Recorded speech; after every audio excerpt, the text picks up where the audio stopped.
আসসালামু আলাইকুম। প্রিয় দর্শক, অন্য মঞ্চের আলাপচারিতায় আপনাদের সকলকে আমন্ত্রণ জানাচ্ছি।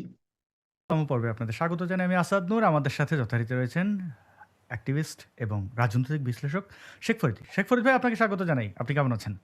ধন্যবাদ আপনাকে এবং আপনার দর্শকের শুভেচ্ছা। ভালো আছি, আগের চেয়ে একটু ভালো আছি। শিরোনামটা আপনারা দেখেছেন যে রাম মূর্তির প্রতিষ্ঠাতা হরিদাস চন্দ্রকে ভুয়া একটা মামলায় গ্রেপ্তার করেছে গভীর রাতে। এই হরিদাস চন্দ্রকে গ্রেপ্তার করে সরকার কিন্তু মরা শামুকে পাও কাটলো। আবারও বলি, চিন্ময় কৃষ্ণ দাস ইসকনের নেতা ছিল জেতা শামুক, হরিদাস চন্দ্র মরা শামুকে পা কাটলে কিন্তু বহু কেটে যায়, খুরের চাইতে বেশি কাটে। এই সরকার কিন্তু বিপদে পড়বে, মুসলমানেরা বাংলাদেশের বিপদে পড়ে। এই জঙ্গি মুসলমানেরা, এই হেফাজতি মুসলমানেরা, পেয়ারা পাকিস্তানের মুসলমানেরা একটা মূর্তি দেখে ভয় পেয়ে গেছে। মূর্তি নাকি কোনো ক্ষমতা নাই, কিন্তু আমরা তো দেখলাম অনেক ক্ষমতা। একটা মূর্তির যে কত ক্ষমতা, এই হরিদাস চন্দ্রের মূর্তি নির্মাণ দেখে আমরা বুঝলাম। একেবারেই ভুয়া একটা মামলা। শ্রী শ্রী রাধা গোবিন্দ ও কালী মন্দিরের প্রতিষ্ঠাতা শ্রী হরিদাস চন্দ্র তরণী দাসকে গ্রেপ্তার করেছে বাংলাদেশ সরকারের আইন শৃঙ্খলা বাহিনী। তার বিরুদ্ধে অভিযোগ, তিনি 9 কোটির বেশি টাকা হুন্ডি করেছেন। 9 কোটির বেশি টাকা তিনি মানি লন্ডারিং করেছেন।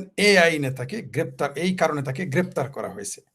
আমাদের খাঁটি বাংলায় একটা প্রবাদ আছে, বলে যে সেই গল্পটা, যে এক হরিণ ভাটিতে পানি খাচ্ছিল, ঝর্ণার ভাটিতে, বাঘ ছিল উপরে।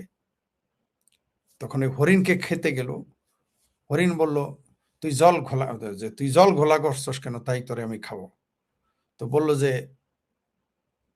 সিংহ মহারাজ, আমি তো ভাটিতে, আপনি তো জানে আমি কিভাবে জল ঘোলা করলাম। তো এইবার করস নাই, এর আগে তোর বাপ জল ঘোলা করছিল, তাই তোকে খাবো। মানে খাওয়ার আগে একটা অজুহাত তো দেখাইতে হবে, তুই জল ঘোলা করস নাই, তোর বাপে করেছে। তো এই হরিদাস, তার পূর্ণ নামটা এক এক সময় এক একভাবে বলে, কারণ সাধারণ নিম্নবর্ণের হিন্দু তো, তাই তার নাম একটু সবাই পূর্ণ নাম নিতে একটু লজ্জা পায়, এমনকি হিন্দুরাও। মুসলমানরা তো নিবেই না, পারলে তো তারা নামটা পাল্টাই ফেলত। তার প্রকৃত নাম হচ্ছে শ্রী হরিদাস চন্দ্র তরণী দাস। শ্রী হরিদাস চন্দ্র তরণী দাস। তার বিরুদ্ধে অভিযোগ হলো তিনি মানি লন্ডারিং করেছেন। এত টাকা কোথায় পেলেন? আচ্ছা, একটা লোক যদি দুর্নীতিবাজ হয়, সে তো টাকা মেরে সুইজারল্যান্ডে চলে যাবে, সুইস ব্যাংকে রাখবে, নিদেন পক্ষে ভারতে রাখবে। যেহেতু হিন্দু মানুষ, আপনাদের ধারণা হিন্দু মানুষ হলে সব টাকা ভারতে রাখে।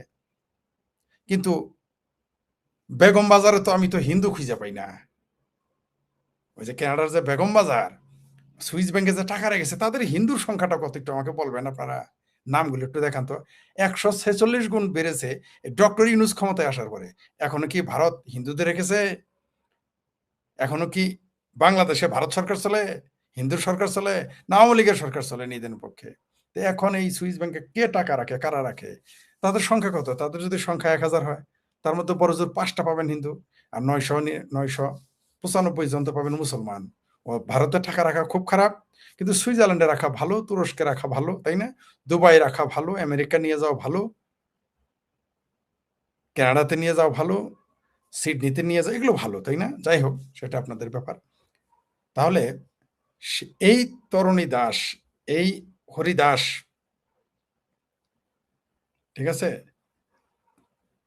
এই হরিদাসকে যদি আপনারা মনে করেন যে সে টাকা মেরে চলে যাবে, তাহলে সে একটা সাধারণ পরিবারের সন্তান। তার পরিবারের মানুষ এখনো অর্থকষ্টে থাকে, বিলাসবহুল জীবনযাপন করে না। না খায় না থাকলেও বিলাসবহুল জীবনযাপন তো করার প্রশ্নই আসে না। 40 কোটি টাকার একটা প্রজেক্ট যে করতে পারে, সে কি ওখান থেকে 20 কোটি টাকা 10 কোটি টাকা নিয়ে পালায় যাইতে পারতো না আগে? সে তো আগেই ভারতে চলে যেতে পারতো। নিতেন পক্ষে ভারতে 40 কোটি টাকা থাকলে সে তো বহু জায়গায়, 9 কোটি টাকার যদি তার ক্ষমতা থাকে, বিভিন্ন জায়গায় চলে যেতে পারে। সে ওইখানে আপনার জন্য গ্রেপ্তার হওয়ার জন্য বসে থাকবে? তার বিরুদ্ধে আবার কেউ কেউ অভিযোগ করেছেন, এমনকি হিন্দুরাও, যে সে নাকি জামাতের লোক, সরকারের লোক। এখন কি প্রমাণ হলো? আমি জানতাম সে জামাতেরও না, সরকারও না। সে তার ধর্মের প্রতি সে ডিভোটি, সে তার ধর্মের প্রতি তার দরদ আছে, থাকতেই পারে। মুসলমানদের যেমন তার ধরো চরমনের পীরেরা, আপনারা কি এটা জানেন না যে একটা লোক পীরের পীরের অন্ধভক্ত হয়ে গেলে নিজের বউরে পর্যন্ত দিয়ে দেয়, শালিরে দিয়ে দেয়, বইনেরে দিয়ে দেয়, মায়েরে দিয়ে দেয়। ধর্ম মানুষকে এরকম অন্ধ করে, সে ধর্মান্ধ হয়ে সে ধর্মের প্রতি এত অন্ধ, বা তার বিশ্বাস সেটা সে স্বর্গে চলে যাবে, মুক্তি পাবে, মোক্ষ পাবে, সেই জন্য সে মন্দির বানিয়েছে এবং পাশাপাশি একটা রাম মূর্তি বানাচ্ছে তার বিশ্বাস থেকে। এখন অভিযোগ হলো বিদেশ থেকে তার জন্য টাকা আসছে। বিদেশ থেকে টাকা আসলে সমস্যাটা কি? ধরেন বিদেশ থেকে তারা মন্দিরের জন্য টাকা দিচ্ছে, এটি কি অপরাধ? আমি যদি পৃথিবীতে কোনো দেশে মন্দির, মসজিদ, গির্জা প্রতিষ্ঠার জন্য টাকা দেয়, সেটা কি অপরাধ? সেটা তো অপরাধ না। যদি তাকে কেউ দিয়েও থাকে সেটা অপরাধ না। তার সে বড় কথা সে নেয় নাই। তার উকিল কি বলেছে যে তার সমস্ত এই দেশের যারা তারাই তাকে টাকা দিয়েছে, অনুদান দিয়েছে। এত শত শত হাজার হাজার লাখ লাখ মাদ্রাসা বানাইলেন বিদেশি টাকা দিয়ে, ওটা আরাম। আর এই হরিদাস চন্দ্র, তরণী দাস, সে বাংলাদেশের হিন্দুদের কাছ থেকে টাকা, এখানে যে মুসলমানের টাকা নেই তাকে আপনি বুঝলেন? এখানে যদি 5,000 লোক অনুদান দিয়ে থাকে, এর মধ্যে অন্তত 100 লোকের অনুদান আছে, তারা মুসলমান। আপনি মনে করেন খালি ওই হিন্দুরাই খালি মসজিদ বানায়? 2-4 জন মুসলমান আছে তারা মন্দিরে চাঁদা দেয়, এই বাংলাদেশে দেয়, আওয়ামী লীগ বিএনপিরাই দেয়, এমনকি জামাতের লোকেরাও চাঁদা দেয়। সেই খবর তো আপনার এই মন্দিরে যে জামাতের লোক, বিএনপি লোক, আওয়ামী লীগের লোক নেতারা চাঁদা দেন, তার গ্যারান্টি কেমনে দিলেন মুসলমানেরা? সেই প্রসঙ্গ আমি রাখলাম। তরণী দাস বিরাট পাপ করে ফেলছে, এই এই হরিদাস বিরাট পাপ করে ফেলছে, কারণ সে নিম্নবর্গের হিন্দু, তারপরে আবার কম শিক্ষিত, নামমাত্র শিক্ষিত, তার জন্য তার বিরাট অপরাধ হয়ে গেছে কিছু কিছু হিন্দুদের চোখে। আবার যারা নেতৃত্ব দেয় হিন্দুদের মধ্যে, তাদের তো বুকে আরো বড় জ্বালা, যে কই থেকে কোন হরিদাস পাল আসলো, আইসে সত্যি সত্যি এই হরিদাস পাল আইসে দিকে আসলেই পাল হয়ে যাইতেছে, ক্ষমতাধর হয়ে যাইতেছে। এদের আবার লজ্জা, একজন উকিল, ডক্টরেট, ইঞ্জিনিয়ার, ডাক্তার, ব্যারিস্টার, তাদের আবার ইজ্জত চলে যায় যে একটা ইন্টারমিডিয়েট পাস একটা ছেলে, তাও নিম্ন বর্ণের, আইসে হিন্দুদের নেতা হয়ে যাবে। আহা!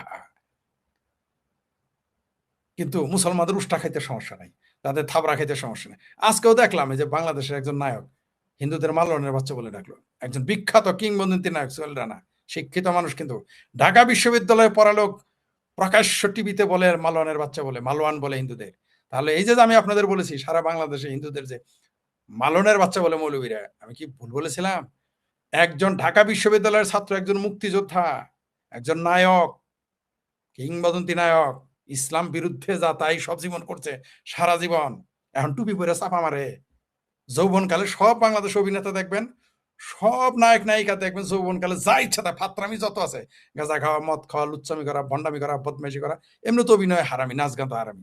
যেই না একটু বয়স ভাটি পড়ে, সব তখন বোরখা পরে নায়িকা হইলে চুল পর্যন্ত দেখে, দেখবেন আনোয়ার দেখবেন চুল পর্যন্ত দেখা যায় না। আরে বাপরে বাপ! আর মেয়া কিন্তু এখন অভিনয় করে, আর তার চুল দেখলে এখন কি হবে? তার চুল যদি দেখায় তাহলে দুজকে চলে যাবে। বুড়া বয়সে, দাদির বয়সে চুল দেখালে বেজ্জতি হয়ে যাবে, বেশ দুজকে চলে যাবে। কিন্তু চুল ভাই আগে মনে ছিল না, এগুলা শত শত সিনেমা করছে, তখন মনে ছিল না। সোহেল রানার মতো লোক হিন্দুদের মালনে বাচ্চা বলে গালি দিচ্ছে, দেখেন আজকে টিভিতে, এটি নিয়ে আসতেছি পরে লাইভে এই প্রসঙ্গে। মুসলমানেরা যতই মুক্তিযোদ্ধা হোক, ভারত বিদ্বেষ, হিন্দু বিদ্বেষ থাকবেই, সেটা অশিক্ষিত হোক, মূর্খ হোক, আর ঢাকা বিশ্ববিদ্যালয়ের ইকবাল হলের ছাত্র নেতা, ছাত্রলীগ করা হোক, তারপরেও সে প্রকাশ্য হিন্দুদের মালাউনের বাচ্চা বলে গালি দিছে। মালাউন বলছে, মালাউন। মুসলমানদের যদি কেউ জবানের বাচ্চা এইভাবে প্রকাশ্য গালি দেয়, দেশে থাকতে পারবে?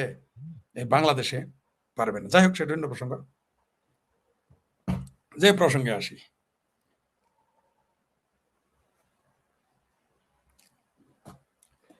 এই হরিদাসকে গ্রেপ্তার করলো মধ্যরাতে, মানে গভীর রাতে। সে কিন্তু একটা কথা বলেছে যে 10টা খুন করলো এইভাবে পুলিশ ধরে না, এই কথাটা কিন্তু সে বলছে। বলা পরে কি করলো, সাংবাদিকেরা যখন তাকে জিজ্ঞেস করলো, কথাই বলতে দিল না, পুলিশ তাকে থামিয়ে দিল, এই চুপ চুপ চুপ, কথা বলবি না, এগুলো বলতেছে। জঙ্গিরা যখন সাংবাদিকদের সাথে কথা বলে, ঠেকায় না কেন? হরিদাস চন্দ্র কি হরিদাস কি জঙ্গি? ও যদি পালায় যাইতো, ভারতে পালায় যাওয়া খুব কঠিন কাজ, সে তো আগেও পালায় যাইতে পারতো, সে তো 2024-এর আগস্টের আগেও পালায় যাইতে পারতো। এখনো তো মানুষ পালায় যাইতেছে, যায় না? বাংলাদেশের 1 থেকে 1.5 কোটি মুসলমান পালায় গিয়ে ভারতে গিয়ে কাজকর্ম করে খায়। এই হরিদাস চন্দ্র এখান থেকে 10-20 কোটি টাকা নিয়ে চলে যেতে পারতো না? কিন্তু সহ্য হইতেছে না। বাংলাদেশের এই জঙ্গিবাদী, মৌলবাদী, হেফাজতি, জামাতি, চামড়া নাই পীর, বিক্রমপুরী ফিক্রমপুরী মিক্রমপুরীরা এমন চাপ সৃষ্টি করেছে যে বাংলাদেশ সরকার তাকে অ্যারেস্ট করছে। কারণ সরকারও তো জঙ্গিবাদী রাষ্ট্রদের কাঁধে চড়ে আসছে, তাদের নিতে হবে। কি দোষ তার? 9 কোটি টাকা সে হুন্ডি করেছে। মোতালেব প্লাজায় কত কোটি টাকা প্রতিদিন হুন্ডি হয়? নাম শত বললাম, মোতালেব প্লাজা। কত কোটি টাকা প্রতিদিন, প্রতি ঘন্টায় কত কোটি টাকা হুন্ডি হয়? নবাবপুর মার্কেটে প্রতিদিন কত কোটি টাকা হুন্ডি হয় বলেন তো দেখি, বুকে হাত দিয়ে বলেন। আর অন্যান্য বাদ দিলাম, বাংলাদেশ থেকে টাকা হুন্ডি কারা করে না? টাকা হুন্ডিতে জামাত আওয়ামী লীগের আমলেই ফার্স্টে ছিল। এই জামাতে ইসলামের লোকেরা এই হুন্ডি ব্যবসায় ফার্স্ট। এখন তাহলে কি তারা হুন্ডির ব্যবসা, এই যে বাংলাদেশের থেকে যে লাখ লাখ লোক যায় চিকিৎসা করতে, লাখ লাখ, একজন কি টাকা হাতে করে নিয়ে যায়? সব তো হুন্ডি করে নিয়ে যায়। অ্যারেস্ট করেন না কেন? সরকার চাইলে আপনাকে যে কোনো অজুহাতে গ্রেপ্তার করতে পারে। প্রয়োজনে বলবে তুই ভাটিতে আসছ, তাতে কি? তোর বাপ জল ঘোলা করেছিল একদিন উজানে থেকে, তাই তরে খাম। সরকার চাইলে যে কোনো অজুহাত দিতে পারে। মুসলমানদের তো অজুহাতের অভাবই নাই।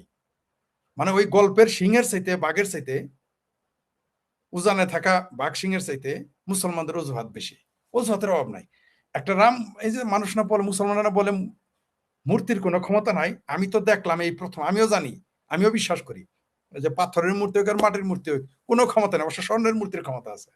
কারণ স্বর্ণের মূর্তি যদি হয়, তাহলে আরবরা যখন আসছিল ভারতে, স্বর্ণের মূর্তিগুলো কিন্তু নিয়ে চলে গেছিল, মাটির মূর্তিগুলো ভেঙে গেছে। ইসলামী ইতিহাসের ছাত্র সবাই জানে। কারণ স্বর্ণের মূর্তি কেন নিয়ে গেছে? ওগুলো পিগালকে বেচা যায়, ব্যবসা করা যায়, ওটা তো মূল্য আছে। মাটির মূর্তিগুলো ভেঙে চলে গেছে, নিয়ে যায়নি। আপনি বাংলাদেশে এখনো রাখেন স্বর্ণের মূর্তিগুলো, চুরি করবে, ডাকাতি করবে, ভাঙবে না। মাটির বলে ভাঙে, পাথরের বলে ভাঙে। আমি আপনাদের হিন্দুদের একটা পরামর্শ দিই, স্বর্ণের মূর্তি স্বর্ণের বানান, স্বর্ণটা থেকে যাবে।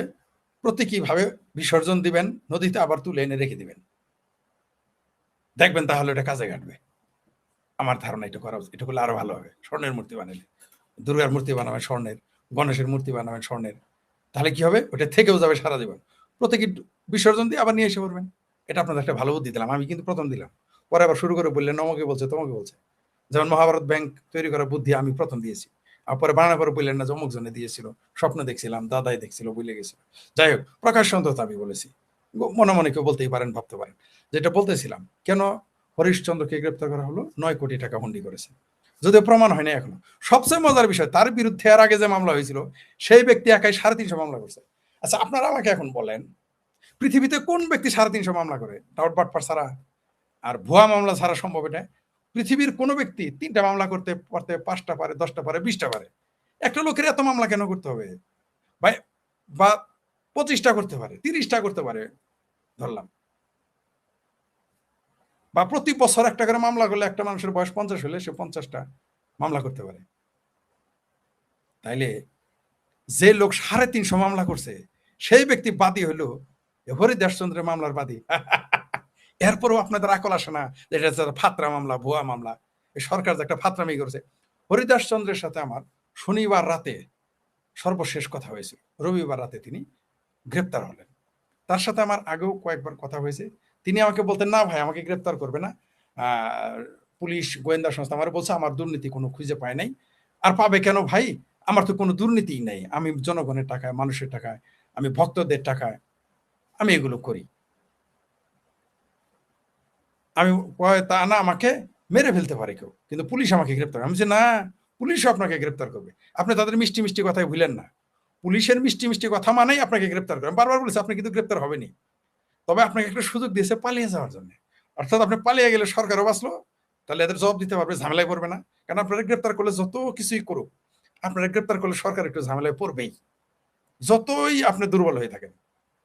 বলে, ভাই আমি একটা দুর্বল মানুষ, আমার গ্রেপ্তার করলে কি হবে? না, আপনার গ্রেপ্তার করলে ঝামেলা হবে, তবে আপনারা গ্রেপ্তার করবে। প্রথমে আপনি পালায় যাওয়ার সুযোগ দিবে, তারপরে পালায় গেলে আপনার নামে বহু সুন্দর সুন্দর গল্প ছড়াবে সমাজে, সরকারও ছড়াবে, এরাও ছড়াবে, বাস।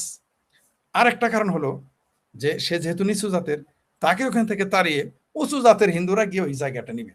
কারণ সে 2টা মন্দির বানাইছে, একটা রাম মূর্তি স্থাপন করছে, তার উপর আবার একটা হাসপাতাল করেছে, তার করতেছে, আর আর বৃদ্ধাশ্রম কমপ্লিট। তো এগুলো দেখে কারো সহ্য হইতেছে না, এটা কারো সহ্য হচ্ছে। মনে করেন আমি আগামীতে যদি মনে করেন যে আমাদের পক্ষের সরকার আসলো, আর আমি 10,000 কোটি টাকার একটা প্রজেক্ট নিলাম, দেখবেন আমার আওয়ামী লীগ করে জেলে বাড়িতে যা যা করার আমার করবে। আমার একটা স্বপ্ন আছে, যে বাংলাদেশের সবচেয়ে বড় প্রাইভেট হসপিটালটা করব, যেখানে খুব কম টাকায় চিকিৎসা হবে, খুব কম টাকায়, নো লস নো প্রফিট। একটা টার্গেট আছে, দেখবেন আমাকে করতে দিবে না, বা করলেও আমার বলবে এত টাকা কোথায় পেলো, 10,000 কোটি টাকা বুঝছেন তো, 5,000 কোটি টাকা বুঝছেন তো, কত টাকার ব্যাপার, এটা আমার 500 বছর আয়ু থাকলেও আমি কামাই করতে পারবো, তাহলে কোথায় পাবো? মানুষ দেয়। মানুষ যখন তার বিশ্বস্ততা অর্জন করে, যেমন এই যে হরিদাস বিশ্বস্ততা অর্জন করেছিল, আপনারা তারা সিটার বাটপার যাই বলেন, আপনি পারেন না কেন? আপনি করে দেখেন 40 কোটি টাকা, 40 কোটি টাকার একটা প্রজেক্ট আপনি করে দেখেন তো, পারবেন না আপনি? আপনি 4 কোটি টাকারই পারবেন না, আপনি করে দেখান, আপনি পারবেন না। হরিদাস চন্দ্র পারতেছিল, আপনারা সেটা ধ্বংস করে দিলেন সব পক্ষই। আর ওই যে কালকেই কিন্তু আমি ভিডিও বানাইছি যে হিন্দুরা হিন্দুদের বন্ধু হয় না। শ্রী প্রিয়রঞ্জন কুণ্ডু আজ থেকে অনেক বছর আগে 99 সালে একটা কিতাব লিখেছিলেন যে হিন্দু হিন্দুর শত্রু। যদিও দেখলাম যে হিন্দু বৌদ্ধ খ্রিস্টান ঐক্য পরিষদ নাকি একটা বিবৃতি দিয়েছে তার পক্ষে, কিন্তু ঐক্য ফ্রন্ট বিবৃতি দিবে না, অনেক হিন্দুরা বিবৃতি দিবে না, বরং তাকে সারা জীবন জেলে রাখা যায় কিভাবে বা মেরে ফেলা যায় কিভাবে সেই সকল ব্যবস্থা করবে। কিন্তু মনে রাখেন, চিন্ময় কৃষ্ণ দাসকে ইসকনের নেতাকে গ্রেপ্তার করে সরকার এবং মুসলমানরা যে বিপদে পড়েছে, এই হরিদাস চন্দ্র কিন্তু মরা শামুক, চিন্ময় কৃষ্ণ দাস কিন্তু তাজা শামুক। আমাদের গ্রামে একটা কথা আছে, মরা শামুকে কিন্তু পাও কাটে। এই হরিদাস চন্দ্র তরণী দাস শিব মন্দির এবং কালী মন্দিরের যে প্রতিষ্ঠাতা, সে কিন্তু মরা শামুকে কিন্তু পাও কাটবে। লিখে রাখেন আপনি, এটা প্রভাব বহুদূর যাবে। এই হরিদাস হতে পারে সে ক্ষুদ্র, এটা বহুদূর যাবে। কেমন যাবে? যেমন আপনারা যখন আওয়ামী লীগ সরকারের সময় রাশেদকে যখন পেটাইতো হারুনের হোটেলে নিয়ে, ভিপি নুরের যখন ছাত্রলীগেরা নেরি কুত্তার মতো থাবড়াইতো উষ্টাইতো, আমি নিজের চোখে দেখেছি ওরা কিভাবে থাবড়ায় উষ্টায়। আমি গিয়ে ছাড়াইছি, ভিপি নুরের কয়েকবার ছাড়াইছি, যুবলীগের ছাত্রলীগের মায়ের থেকে কয়েকবার ছাড়াইছি। মানে কেউ পাত্তাই দিত না, পাঁচ পয়সা। সে কিন্তু আজকে মন্ত্রী, মনে রাখেন ভিপি নুর কিন্তু আজকে মন্ত্রী, এমপি এবং মন্ত্রী। এই তো হরিদাস চন্দ্র হয়তো এমপি মন্ত্রী হবে না, কারণ তার সে যোগ্যতা নেই, সে আসবেও না। কিন্তু এই হরিদাস চন্দ্রকে গ্রেপ্তার করে সরকার কিন্তু মরা শামুকে পাও কাটলো। আবারও বলি, চিন্ময় কৃষ্ণ দাস ইসকনের নেতা ছিল জেতা শামুক, হরিদাস চন্দ্র মরা শামুকে পা কাটলে কিন্তু বহু কেটে যায়, খুরের চাইতে বেশি কাটে। এই সরকার কিন্তু বিপদে পড়বে, মুসলমানেরাও বাংলাদেশের বিপদে পড়ে। এই জঙ্গি মুসলমানেরা, এই হেফাজতি মুসলমানেরা, পেয়ারা পাকিস্তানের মুসলমানেরা একটা মূর্তি দেখে ভয় পেয়ে গেছে। মূর্তি নাকি কোনো ক্ষমতা নাই, কিন্তু আমরা তো দেখলাম অনেক ক্ষমতা। একটা মূর্তির যে কত ক্ষমতা, এই হরিদাস চন্দ্রের মূর্তি নির্মাণ দেখে আমরা বুঝলাম। সামরা নাই ফির বলে এই কারণে রাম মূর্তি বানানো যাবে না, রাম মূর্তি বানাবে না, হিন্দুরা কি বানাবে তোমার বলে করবে? হিন্দুরা কি মূর্তি বানাবে মুসলমানদের মৌলবীদের জিজ্ঞেস করে করবে? তবে এই গ্রেপ্তার বহুদূর যাবে, এই ঘটনা বহুদূর যাবে। হয়তো একসময় মুক্তি পাইতেও পারে হরিশ্চন্দ্র, হয়তোবা মারা যেতে পারে, হয়তোবা জেল হয়ে কোনো সবকিছু করতে পারে। তো তার সাথে আমার যে কথাটা ছিল, আমার সাথে আলোচনা, তাকে বারবার বলতো আপনার গ্রেপ্তার হবে, মিষ্টি কথায় ভুলেন না। সে বলছে না ভাই, আমার গ্রেপ্তার করবে না, মৌলবাদীরা আমাকে মেরে ফেলতে পারে। আমি বলছি না, আপনাকে মিষ্টি মিষ্টি কথা বলতেছে, পুলিশ আপনাকে গ্রেপ্তার করবেই। এবং আরো কিছু কথা হয়েছে। সর্বশেষ যে কথা রয়েছে, তিনি আমাকে বলেন 3.5 লক্ষ নাকি 2.5 লক্ষ টাকা এই মুহূর্তে মনে নেই আমার, 2.5 লক্ষ বা 3.5 লক্ষ বলেছিল, সেই মুহূর্তে বন্যার্থদের জন্য সহযোগিতা করতেছে। এবং আমাকে এও বলে, আমাকে বারবার ফোন দিতেছিল, আমি ধরতে পারিনি লাইভে থাকার কারণে। পরে আমি তারে কল দিলাম, সে ব্যস্ত ছিল, পরে সে ব্যাক করছে। সে আমাকে বললো ভাই আপনাকে ধন্যবাদ জানানোর জন্য ফোনটা দিয়েছিলাম। কি কারণে? বলে যে আপনাকে এই জন্য ওই ঘটনাগুলো জানাইলো, তারপর বলো আপনারা একটা ধন্যবাদ দিব, সেই জন্য ফোন দেব। কি ধন্যবাদ? বলছে আপনি যে আমার সাক্ষাৎকারটা নিয়েছিলেন, তারপরে শত শত ভক্ত এসে বলছে যে শেখ ফরিদ ভাইয়ের ভিডিও দেখে আমরা আপনার এখানে আসছি, এই মন্দিরে আসছে, দর্শনে আসছে, আমাকে বলেছে। এটার জন্য আমাকে ধন্যবাদ জানাতে চাইছিল। আরো কিছু বিষয় আলোচনা হয়েছে, তার ভবিষ্যৎ পরিকল্পনা এগুলো ছিল, কিন্তু তার আগে তাকে গ্রেপ্তার করলো। আমি তার যেগুলো সামাজিক কর্ম, যেমন বৃদ্ধাশ্রম, তারপর হসপিটাল নির্মাণ, এগুলো তাকে আমি অ্যাপ্রিসিয়েট করছি। আপনি বললেন এগিয়ে যান, আপনি বহু মানুষ আপনার সাথে থাকবে। কিন্তু অঙ্কুরেই বিনষ্ট করলো। কারা করলো? মুসলিম জঙ্গিবাদীরা। এরা না কিছু করবে, না করতে দিবে। আর যারা উচ্চ দরের একটু ব্রাহ্মণ্যবাদী, তারা চিন্তা করছে শালা এত ছোট লোক এসে এত বড় কিছু করলো, এটা কি মানা যায়? কারণ হিন্দুর শত্রু হিন্দু কখনো হিন্দুর বন্ধু হয় না। তাহলে আজকে চিন্ময় কৃষ্ণ দাস জেলে থাকতো না? আমি শেখ ফরিদ যতবার চিন্ময় কৃষ্ণ দাসের ব্যাপারে কথা বলেছি, মুক্তির ব্যাপারে, বাংলাদেশে কয়জন হিন্দু বলেছে? 5 জন, 7 জন, 10 জন। বাংলাদেশে হিন্দু কি 5-7 জন, 10 জন? আমরা মুসলমানেরাই বরং বেশি বলেছি তার পক্ষে, যারা মুসলিম পরিবার থেকে এসেছে তারাই সংখ্যায় বেশি হবে, যারা আমরা মুক্তি চেয়েছি।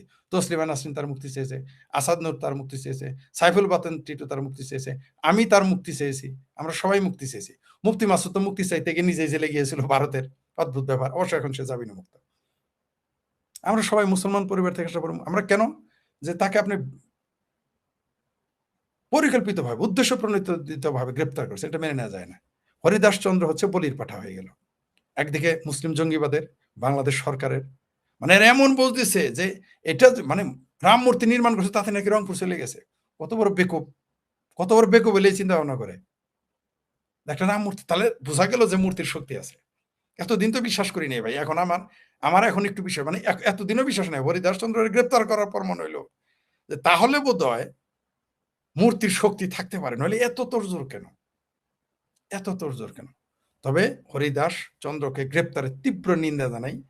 আর জঙ্গিবাদীদেররা অবশ্যই নিপাত যাবে, তারা কিন্তু চুলকায় ঘাও বানাইতেছে।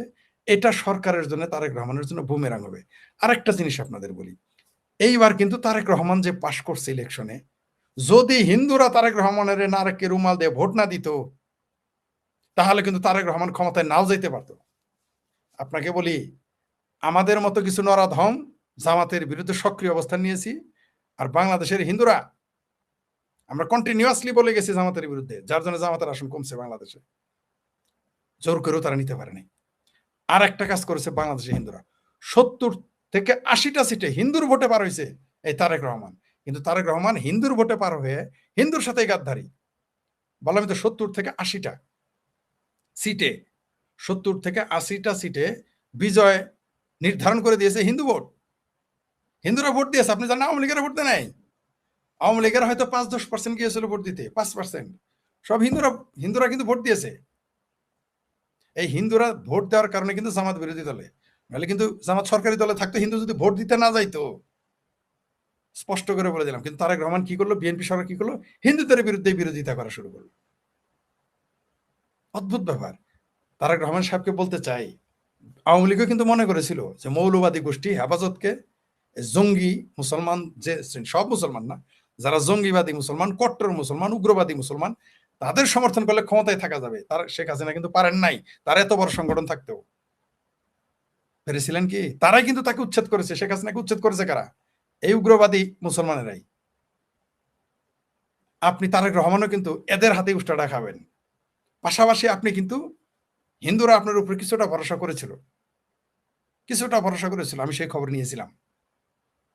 বরং আমরা আপনার সরকার সমালোচনা করার কারণে আওয়ামী লীগের নয়, বিএনপিরও নয়, হিন্দুরাই আমার সমালোচনা, ভাই তারেক রহমান একটু কম সমালোচনা করেন।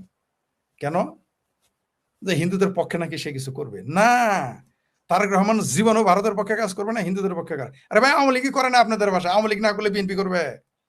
যেখানে বামপন্থীরা আপনাদের পক্ষে না, গরু মাংস খাওয়ায়, আপনাদের জীবনে কোনদিন খাসির মাংস খাওয়াইছে বা কাঠটার মাংস খাওয়াইছে? খাওয়ায় নাই। তো বামপন্থীরা, হিন্দুরাই আপনাদের কাজ করবে না, আওয়ামী লীগ আপনাদের কাছে বিএনপি বুঝি কাজ করবে? কোনোদিনই না। তার প্রমাণ পেয়ে গেলেন তো। তো তারেক রহমান সাহেব কিন্তু এটা বিরাট ভুল করলেন।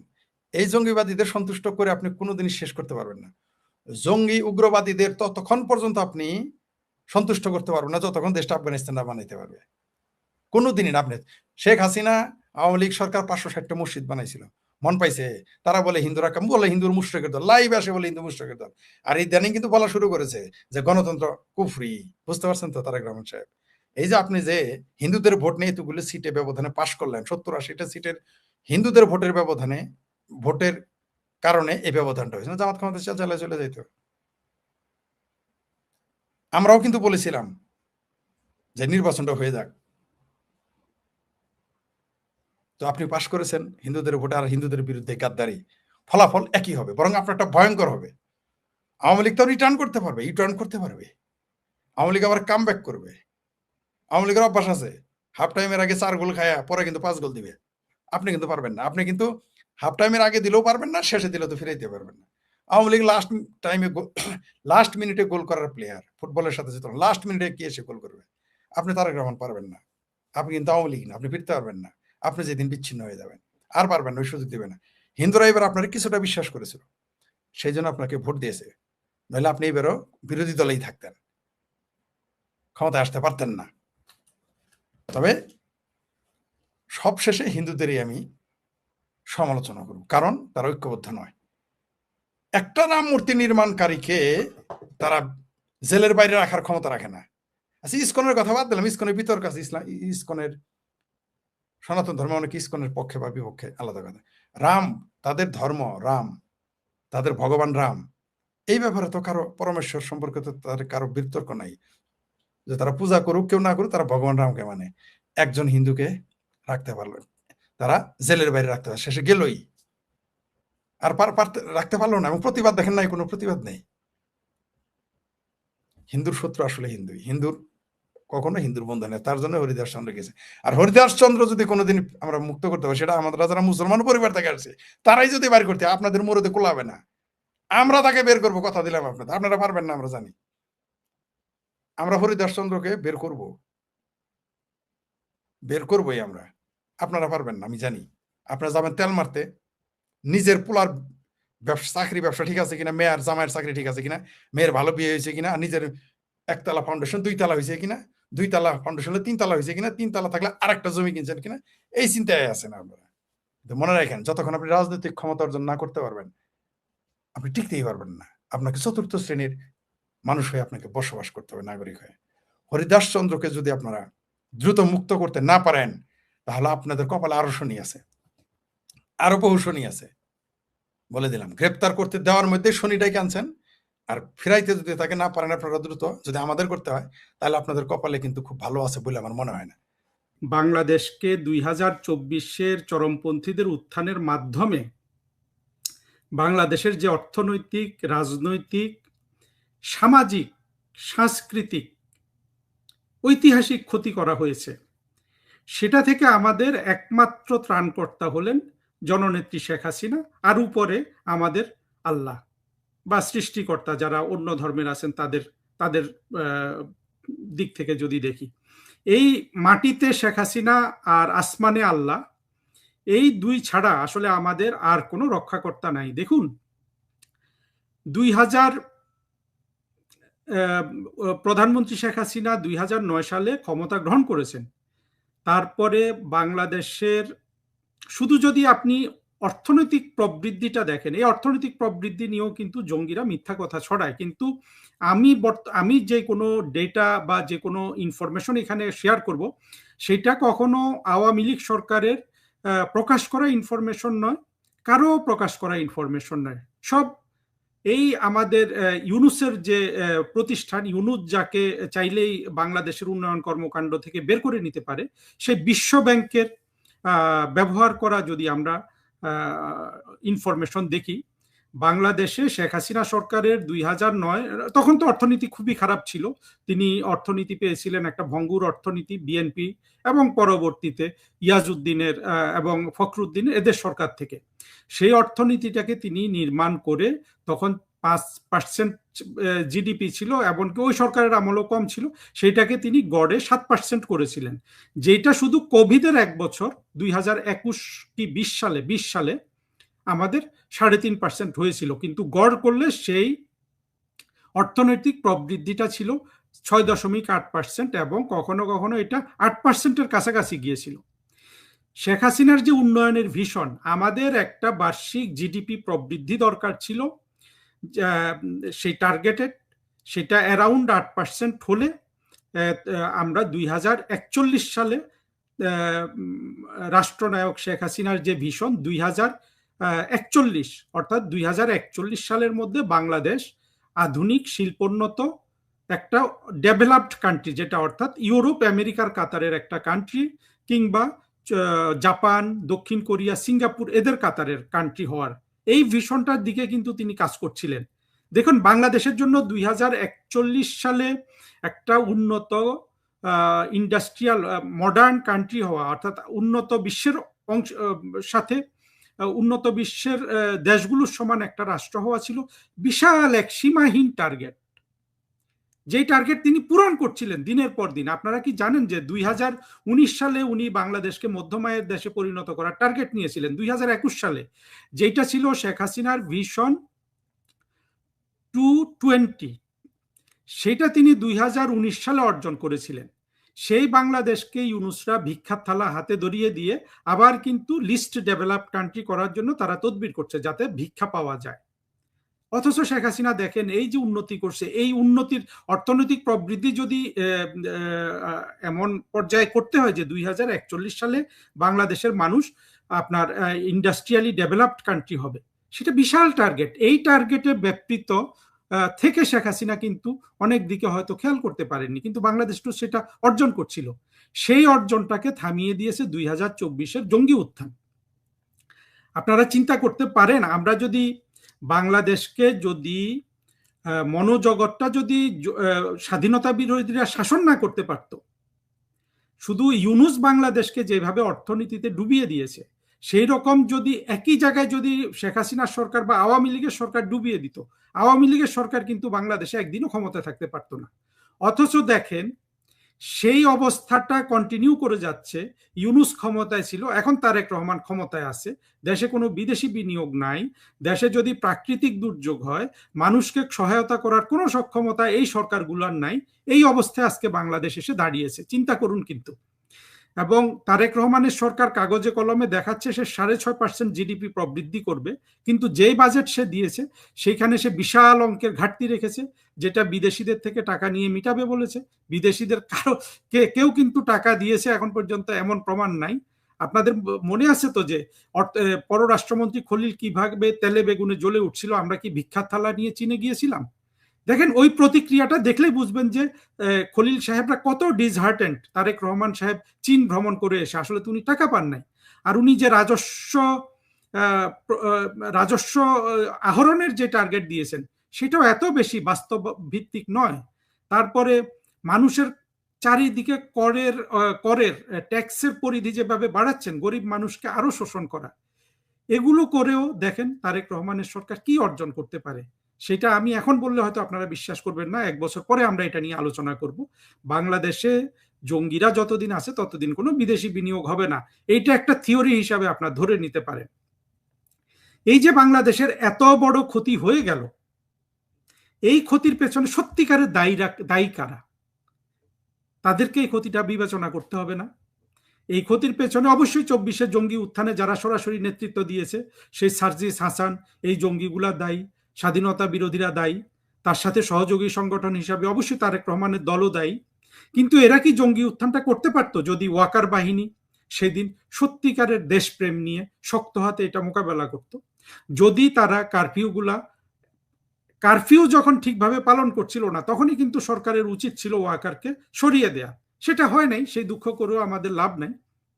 কিন্তু বাংলাদেশের আজকে যে অধপতন, রাজনৈতিকভাবে, সামাজিকভাবে, অর্থনৈতিকভাবে, আমি অর্থনৈতিক অধপতনটাই বেশি বলি কেন, জঙ্গিরা তো অন্য পতনগুলোকে কোনো পতন মনে করে না। অর্থাৎ তারা যে মুক্তিযুদ্ধের স্মৃতিচিহ্ন মুছে দিয়েছে, বঙ্গবন্ধুর ভাস্কর্যে আঘাত করেছে, আমাদের মুক্তিযুদ্ধে আঘাত করেছে, সেগুলোকে তো আসলে বাংলাদেশের সাধারণ মানুষ আর গুরুত্বপূর্ণ মনে করে বলে মনে হচ্ছে না। কিন্তু অর্থনৈতিক যেই ধাক্কাটা বাংলাদেশ খেয়েছে, অর্থনৈতিকভাবে বাংলাদেশের যে পরাজয়টা হয়েছে, সেটা তো বাংলাদেশের প্রতিটা মানুষকে সাফার করতে হবে একেবারে ইমিডিয়েটলি। এইটা বাংলাদেশের সেনাবাহিনী কি ভেবেচিন্তে দেখছে না? আমি মনে করি দেখছে, দেখুক বা না দেখুক।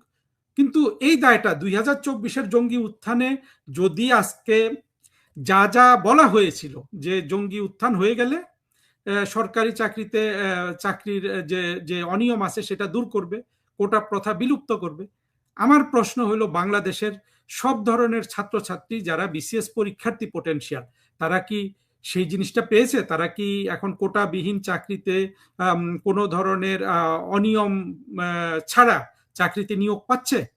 বৈষম্য দূর হয়েছে? গণতন্ত্র কায়েম হয়েছে? ইলেকশন হয়েছে? যে ইলেকশনকে গণতান্ত্রিক ইলেকশন বলা যায়? কোনোটাই তো হয় নাই। এখন সামরিক বাহিনীকে এটা বিচার করতে হবে না বাংলাদেশ যেভাবে অর্থনৈতিকভাবে ধ্বংস হয়ে গেছে? যদি এই জঙ্গি উত্থানের ফলে বিসিএস পরীক্ষা বা সরকারি চাকরিতে আপনার ন্যায়ানুগভাবে সবাই চাকরি পাচ্ছে, বৈষম্য দূর হয়ে গেছে, গণতন্ত্র কায়েম হয়ে গেছে, এই সুনামটা কিন্তু সেনাবাহিনী পেত। এটা কিন্তু ইউনূস পেত না, জঙ্গিরাও পেত না, তারেক রহমানের দলও পেত না। কেন পেত না? কারণ মূল ক্ষমতাটা ছিল সেনাবাহিনীর হাতে। সেনাবাহিনী যেটা চেয়েছে সেটাই হয়েছে। 24-এর জঙ্গি উত্থানের পর বাংলাদেশের ভালো কিছু হলে এটা সেনাবাহিনীর সুনাম হতো। যেভাবে এখন কিন্তু ফখরুদ্দিন মঈনুদ্দিন জেনারেল মঈনের সুনাম হয়, হ্যাঁ করে না অনেকে, কিন্তু সুনামটা তো দিতে হবে, তিনি তো গণতান্ত্রিক ব্যবস্থা, সব দলের অংশগ্রহণ ইলেকশনের ব্যবস্থা করেছিলেন জেনারেল মঈন, আপনারা কিন্তু জানেন সেটা করেছিল। জেনারেল ওয়াকার কিন্তু তার নেতৃত্বে যে সেনাবাহিনী, সে তো এদিকে ধারে কাছে যায়নি, উপরন্তু বাংলাদেশের যে অর্থনৈতিক, সামাজিক, মুক্তিযুদ্ধ, জাতির পিতাকে অপমান, যত ধরনের ক্ষতি হয়েছে, এর সবকিছুর দায় কিন্তু এককভাবে সেনাবাহিনীর উপর বর্তায়। এটা তারেক রহমানও এই দায় নিবেন না, উনি বলবেন যে আমি তো এসছি ক্ষমতায় পরবর্তীতে, এটা দল হিসাবে তারা নিবে না। আর ইউনুস তো নিবেই না, ইউনুসের নেয়া না নেয়াতে কিছু এসে যায় না, ইউনুস হলো বিদেশি নাগরিক, সে বিদেশে চলে যাবে। তা বা ইউনুসের যে বাহিনী ছিল তাদেরও আসলে এই দায় নেয়া না দেয় কিছু এসে যায় না, এরা কিছু জেলে যাবে, কিছু বিদেশে পালিয়ে যাবে। কিন্তু সেনাবাহিনী তো রাষ্ট্রের সম্পদ, রাষ্ট্রের বাহিনী, রাষ্ট্রের অর্থে পরিচালিত বাহিনী। এই যে ক্ষতিটা হয়ে গেল, এইটা আমি মনে করি যে ওয়াকার যেভাবে ভাবুক, সেনাবাহিনী তো এমন তো মনে করার কারণ নাই যে সেনাবাহিনী ওয়াকারে ভর্তি, এটাও তো মনে করার কোনো কারণ নাই, তাই না? সেনাবাহিনীতে তো আমাদের মুক্তিযুদ্ধের পক্ষের শক্তির অনেক কর্মকর্তা আছে, তাদেরকেও এগুলো বুঝতে হবে। যেই জিনিসটা আজকে আমার এই আলোচনার বিষয়, যে একমাত্র ওয়াকারের অনুশোচনার সুযোগ আছে কেন? আসলে দেখেন, যারা যারা এই জঙ্গি উত্থানের ফলে বাংলাদেশকে ক্ষতিগ্রস্ত করেছে, প্রথম কথা হলো এই ক্ষতিগ্রস্ত হোক, লাভবান হোক, ব্যর্থতাটাও সেনাবাহিনীর, এটা যদি ভালো হতো সে সুনামটাও কিন্তু সেনাবাহিনীর হতো। কিন্তু এই পুরো প্রক্রিয়ায় ইউনুসকে যদি আপনি দায়ী করেন, ইউনুসের অনুশোচনার আর কোনো সময় কিন্তু নাই, সুযোগই নাই। ইউনুসকে কিন্তু ফাঁসির দড়ি গলায় পড়তে হবে। কিন্তু সেনাবাহিনীর এই সুযোগটা এখনো আছে।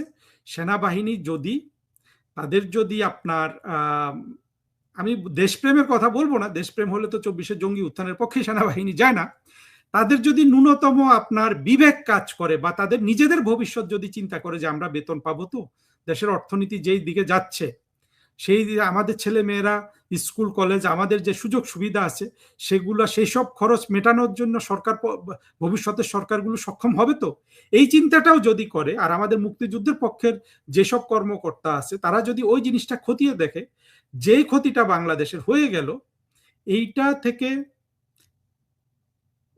তাড়াতাড়ি উদ্ধার পাওয়ার জন্য সেনাবাহিনী কোনো যদি স্ট্যান্ড নেয়, এবং ওয়াকারের নেতৃত্বে যদি সেটা নেয়, ওয়াকার সেনাবাহিনী প্রধান থাকা অবস্থায় যদি নেয়, তাহলে কিন্তু দেখেন ইউনুস যে সুযোগটা পাচ্ছে না, জঙ্গি সার্জিস, হাসনাত, এরা যে সুযোগটা পাচ্ছে না, সেই সুযোগটা কিন্তু ওয়াকারের হাতে এখনো রয়ে গেছে। কারণ হলো এরা কেউ কিন্তু আর লাইমলাইটে নাই, ক্ষমতায়ও নাই, নাহিদ সার্জিসটাও নাই, ইউনুসও নাই, ওয়াকার কিন্তু এখনো স্বপদে বহাল আছে। ফলে ওয়াকার যদি চায়, অর্থাৎ ভবিষ্যতে তার উপর যেই ধরনের শাস্তি নেমে আসবে সেখান থেকে নিজেকে মুক্ত করতে, সেই সুযোগটা এই পুরো চক্রের মধ্যে একমাত্র ওয়াকারের এখনো আছে। সে যদি এখনো গণতন্ত্রের পক্ষে অবস্থা গ্রহণ করে। আমরা দেখেছি কোথাও কোথাও বাংলাদেশে সেনা শাসনের কথা বলা হচ্ছে, চিন্তা করা হচ্ছে, জিনিসগুলো কিন্তু অবাস্তব নয়। বাংলাদেশের আজকে যেই পরিস্থিতি, এইখানে যদি সেনা অভ্যুত্থান হয়, সেটাকে কিন্তু মানুষ অবশ্যই সাদরে গ্রহণ করবে। কিন্তু সেই সেনা অভ্যুত্থান তো একবার হয়েছে জঙ্গিদের পক্ষে, সেটা আজকে বাংলাদেশের মানুষকে কিভাবে ক্ষতিগ্রস্ত করেছে। সেনাবাহিনীর বিবেকবান, চিন্তাশীল, চাকরি করতে চায়, শান্তিপ্রিয় এই সদস্যদের আমি ভেবে দেখতে আহ্বান জানাবো। এবং সেনাবাহিনী যদি এগুলা ভেবে না দেখে, তারা যদি জঙ্গিদের ক্রমাগত পুষে চলে, দেখেন বর্তমানে যে ব্যবস্থাটা টিকে আছে, এটা পুরোপুরি সেনাবাহিনীর সাহসের উপর টিকে আছে। সেনাবাহিনী যদি তার সমর্থন প্রত্যাহার করে, বাংলাদেশে কোনো জঙ্গি কিন্তু টিকতে পারে না।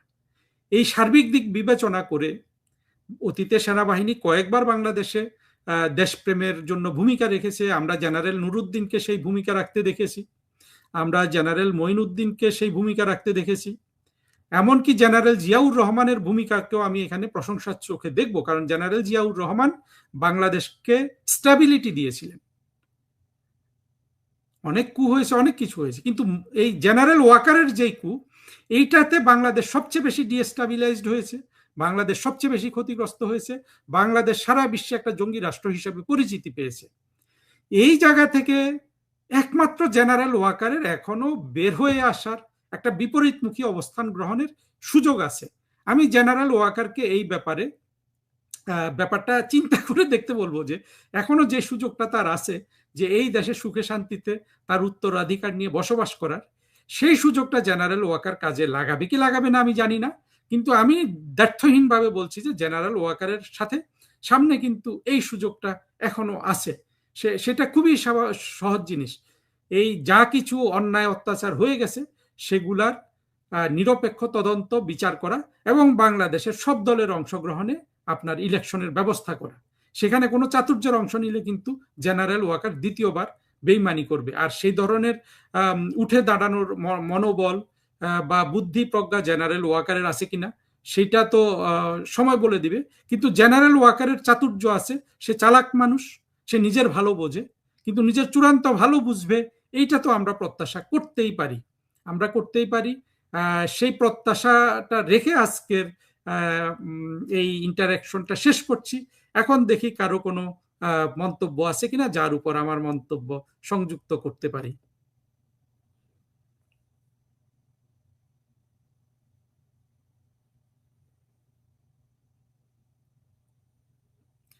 একটা মন্তব্য দেখছি যে মোহাম্মদ আব্দুল্লাহ তিনি লিখেছেন, আরেকজন সোহেল রানা লিখেছেন, যাত্রাবাড়ি থানার সামনে থেকে সেনাবাহিনীর আর্মড পার্সোনাল ভেহিকেল সরে যাওয়ার সাথে সাথে যাত্রাবাড়ি থানায় হামলা করে বাংলাদেশ সেনাবাহিনী এই ঘটনার প্রত্যক্ষদর্শী ভূমিকা পালন করে। হ্যাঁ, সত্য কথা, 2024 জঙ্গি উত্থানকালে সেনাবাহিনী জঙ্গিদের ঢাকা শহরে ঢুকতে দিয়েছিল।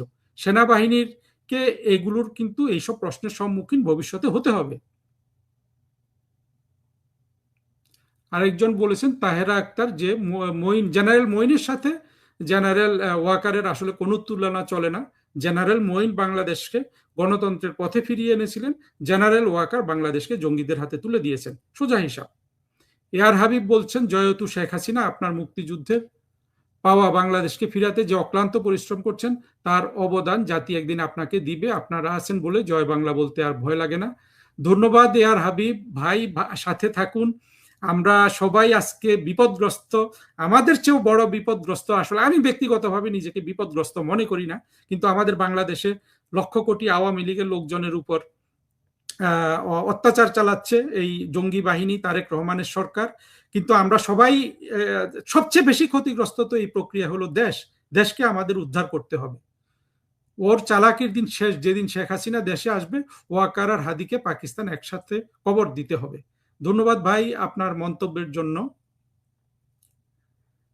পরবর্তী মন্তব্য যদি থাকে, না থাকলে একটা কনক্লুডিং জিনিসটা বলে শেখ হাসিনার আগমন কথা বলে শেষ করি। শেখ হাসিনার আগমন নিয়ে দেখেন অনেক কথা হচ্ছে, কিন্তু যেই জিনিসটা মনে রাখতে হবে,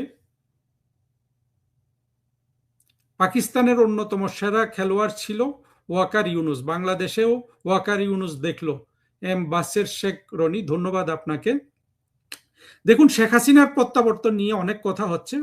প্রধানমন্ত্রী শেখ হাসিনা আসলে আমরা একটা জিনিস আপনারা দেখবেন, আমি কোনো স্পেকুলেশনে না গিয়েও ওই জিনিসটা বলবো যে 21শে আগস্টের গ্রেনেড হামলার সময় আপনারা দেখেছেন শেখ হাসিনার চারপাশে কিভাবে আওয়ামী লীগের সিনিয়র নেতারা একটা মানব গুহ রচনা করে সেই দিন শেখ হাসিনাকে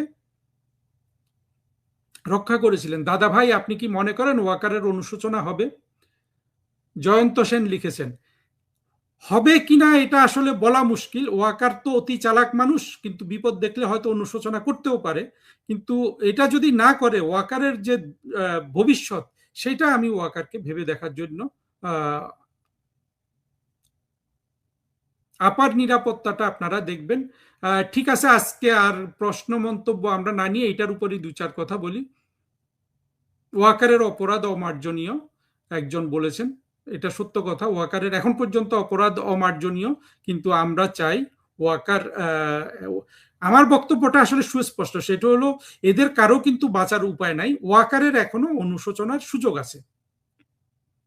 জয়ন্ত সেন আবার লিখেছেন, দাদা ভাই, জননেত্রী শেখ হাসিনাকে ভারত সরকার প্রধানমন্ত্রীর মর্যাদায় প্রোটোকল দিয়ে রেখেছে, নেত্রী দেশে আসলে মুসলেকা সরকার তাকে ফাঁসি দিবে, ভারত সরকার কি তাহলে বসে বসে আঙ্গুল চুষবে? দেখুন, এটা ভারতের বিষয় না। প্রথম কথা হলো যে বঙ্গবন্ধু কন্যাকে ফাঁসি দিতে পারে এমন সাহস বাংলাদেশের আসলে কারোই নেই। আপনারা যদি দেখেন যে আদালতগুলা চলছে, যে ক্যাঙ্গারু কোর্টগুলা চলছে, এখানে যে উকিলগুলা এই কাজগুলা করছে, যে জাজগুলা এই কাজগুলা করছে, আপনারা দেখবেন এগুলা সব শিবির থেকে আসা। বাংলাদেশের বিবেকবান কোনো উকিল কেউ কিন্তু এই জায়গায়, বাংলাদেশের কত উকিল আছে তাই না, বিখ্যাত বিখ্যাত উকিল আছে। আমরা মুক্তিযুদ্ধের যে যুদ্ধাপরাধী ছিল তাদের বিচারের সময় আমরা দেখেছি না অনেক বড় বড় উকিল সেই আইসিটির মামলা পরিচালনা করেছে না সরকারের পক্ষ থেকে। আনিসুল হক করেছেন, আরো অনেক বড় বড় উকিলরা করেছেন। এখন কোন উকিলরা এই মামলাগুলা পরিচালনা করছেন? সব শিবিরের আত্মঘাতী জঙ্গি। যেই উকিলগুলো আছে এগুলা সব আত্মঘাতী জঙ্গি, এগুলা সব আবু সাইদ। কোনো নির্ভরযোগ্য আপনার কোনো ভালো উকিল কি আপনারা ওইখানে দেখতে পাচ্ছেন? কারণ ভালো উকিলগুলা জানে যে বঙ্গবন্ধু কন্যার গায়ে হাত তোলা, তাকে ফাঁসি দেওয়ার চিন্তা করাটা কত বড় ধরনের দুঃসাহস। এই জন্য আপনারা দেখবেন আইসিটি নামক যে থিয়েটার ওরা বানিয়েছে, সেখানে কোনো আপনি যেসব উকিল দেখবেন এগুলা সব শিবিরের আত্মঘাতী জঙ্গি। এই উকিলদের কোয়ালিটি, এদের বয়স, এদের চেহারা দেখে আপনি বলে দিতে পারেন যে শেখ হাসিনার গায়ে হাত দেওয়ার সাহস একমাত্র জঙ্গিরা ছাড়া বাংলাদেশে আর কারো নাই। জঙ্গিরা তো চাইবেই, জঙ্গি মাসুদ তো বলেইছিল যে শেখ হাসিনাকে লক্ষ্য করেই তারা গণভবনে ঢুকেছিল শেখ হাসিনাকে মেরে ফেলার জন্য। জঙ্গিদের এই দুঃসাহস আছে, ওই জঙ্গিদের দিয়েই কিন্তু আইসিটি ইউনূসও চালিয়েছে, তারেক রহমানও চালাচ্ছে। আমরা যদি দেখতাম যে বিএনপির একজন বড় আইনজীবী, এই যে বিএনপিতে কত বড় বড় আইনজীবী আছে না, যারা প্রধানমন্ত্রী খালেদা জিয়ার মামলা পরিচালনা করেছিলেন, সেই মওদুদ আহমেদ থেকে শুরু করে কত বড় বড় আইনজীবী, তাদের একজনকেও কি আপনারা দেখতে পাচ্ছেন এই আইসিটিতে? দেখতে পাচ্ছেন না তো। আপনারা যা দেখছেন এগুলা সব আবু সাইদের মতো আত্মঘাতী জঙ্গি, যারা এমনিতে শেখ হাসিনাকে মেরে ফেলবে পেলে আইসিটির মাধ্যমে মারতে পারলে তো ওরা আরো খুশি।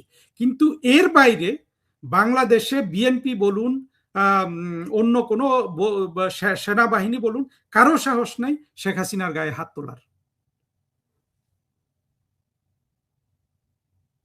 একজন লিখেছেন বাংলাদেশের, সোহেল রানা, বাংলাদেশের যদি সংস্কার হয় তা একমাত্র বাংলাদেশ আওয়ামী লীগের দ্বারাই সম্ভব, বঙ্গবন্ধুর স্বপ্নের বাকশাল প্রতিষ্ঠার মাধ্যমে। আল্লাহ মহান লিখেছেন আমাদের মা জননেত্রী শেখ হাসিনার জন্য বাংলাদেশের কোটি কোটি সাধারণ মানুষ আসার অপেক্ষায় পথে বসে আছে। আল্লাহর কাছে দোয়া করি আমাদের মাকে আল্লাহ তাআলা যেন সৎ সম্মানে আমাদের মাঝে ফিরিয়ে দেন। এটা তো বলেছেনই প্রধানমন্ত্রী শেখ হাসিনা, যেই ঘোষণা দিয়েছেন এটাকে আমাদের সিরিয়াসলি আমরা নিয়েছি, এবং আমি দেখতে পাচ্ছি কি রকম একটা পরিস্থিতি হবে। এবং আওয়ামী লীগের, আপনারা যদি আওয়ামী লীগের একজন সংগ্রামী জননেতা মোফাজ্জল হোসেন চৌধুরী মায়ার বক্তব্য শুনে থাকেন, তিনি ঘোষণা দিয়েছেন যে জননেত্রী আসার আগেই এই নেতাগুলো বাংলাদেশে চলে আসবে, এবং তারাই কিন্তু এই আগেই চলে আসবেন। ফলে যেই জনস্রোত হবে শেখ হাসিনা যেদিন আসবেন, সেই জনস্রোতে আসলে এই 24-এর যা যা হয়েছে, 24-এর পরে যারা বাংলাদেশে আধিপত্য করেছে, রাজত্ব করেছে, এরা খড়কুটোর মতো ভেসে যাবে। আমাদেরকে দেখতে হবে আমরা যেন ওদের উপর অন্যায় না করি, আমরা যেন ওদেরকে শুধু বিচারের আওতায় আনি, কিন্তু আমরা তাদের মতো জঙ্গি হয়ে রাস্তায় মানুষ মারব না। বাংলাদেশ সেনাবাহিনী পানি থেকে শুরু করে এত প্রতিষ্ঠান আছে, অনেক অর্থ। সেনাবাহিনী সেখানে কি ভূমিকা পালন করেছে? প্রতিষ্ঠানে বিনিয়োগ করে মুনাফা নিবে। সেনাবাহিনীর এই ব্যবসা বাণিজ্য সম্পর্কে আমরা জানি। আমরা আসলে এখন আমরা তো সেনাবাহিনীর কোনো স্বার্থ ধ্বংস করতে চাই না। আমরা চাই যে সেনাবাহিনী অন্তত বাংলাদেশের বিপক্ষে অবস্থান না নিক। বাংলাদেশের বিপক্ষে অবস্থান নিয়ে তো সেনাবাহিনী কেন, কেউ জিততে পারবে না। সেই শুভ বুদ্ধি যেন সেনাবাহিনীর উদয় হয়।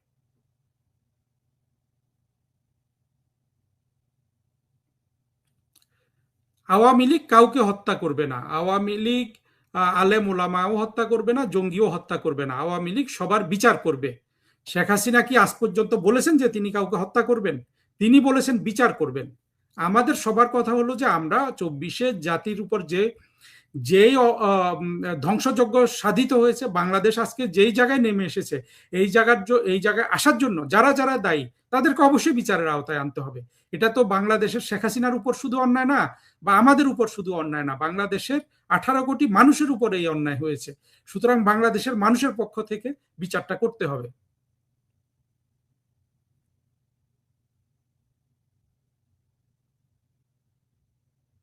একজন সেনাবাহিনী সংক্রান্ত সমস্যার কথা লিখেছেন, আপনাকে ধন্যবাদ।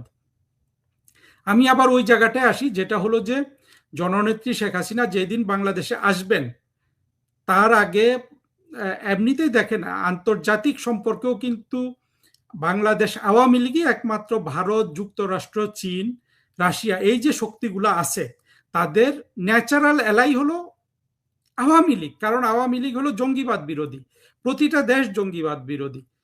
ভারত জঙ্গিবাদ বিরোধী, চীন জঙ্গিবাদ বিরোধী, আমেরিকা জঙ্গিবাদ বিরোধী, রাশিয়া জঙ্গিবাদ বিরোধী। বিশ্বের 4টা সুপার পাওয়ার জঙ্গিবাদ বিরোধী। আমাদের সাথে আমেরিকার মনোমালিন্য যদি হয়েও থাকে এটা কিন্তু স্থায়ী না। আমরা প্রত্যেকটা রাষ্ট্রের হলাম ন্যাচারাল এলাই, প্রাকৃতিকভাবে আমরা প্রতিটা সুপার পাওয়ারের সাথে কিন্তু আমরা বন্ধুত্বপূর্ণ সম্পর্ক করার জন্য সবচেয়ে যোগ্য দল বাংলাদেশে। সেটা বিএনপিও না, সেটা জামাতও না, কারণ এরা সবাই ধর্মাশ্রয়ী দল। কোনো ধর্মাশ্রয়ী দলকে কোনো সুপার পাওয়ার কিন্তু চূড়ান্তভাবে বিশ্বাস করে না, সাময়িক বিশ্বাস করে, সাময়িক তাদের সাথে বন্ধুত্ব হয়। ফলে বুঝতে পারছেন যে জননেত্রী শেখ হাসিনার কূটনীতি করার ক্ষেত্রটা কিন্তু অনেক ব্যাপক এবং অনেক দূর তিনি যেতে পারেন, যেই সুযোগটা তারেক রহমানের কিন্তু নাই, আর জঙ্গিদের তো নাই।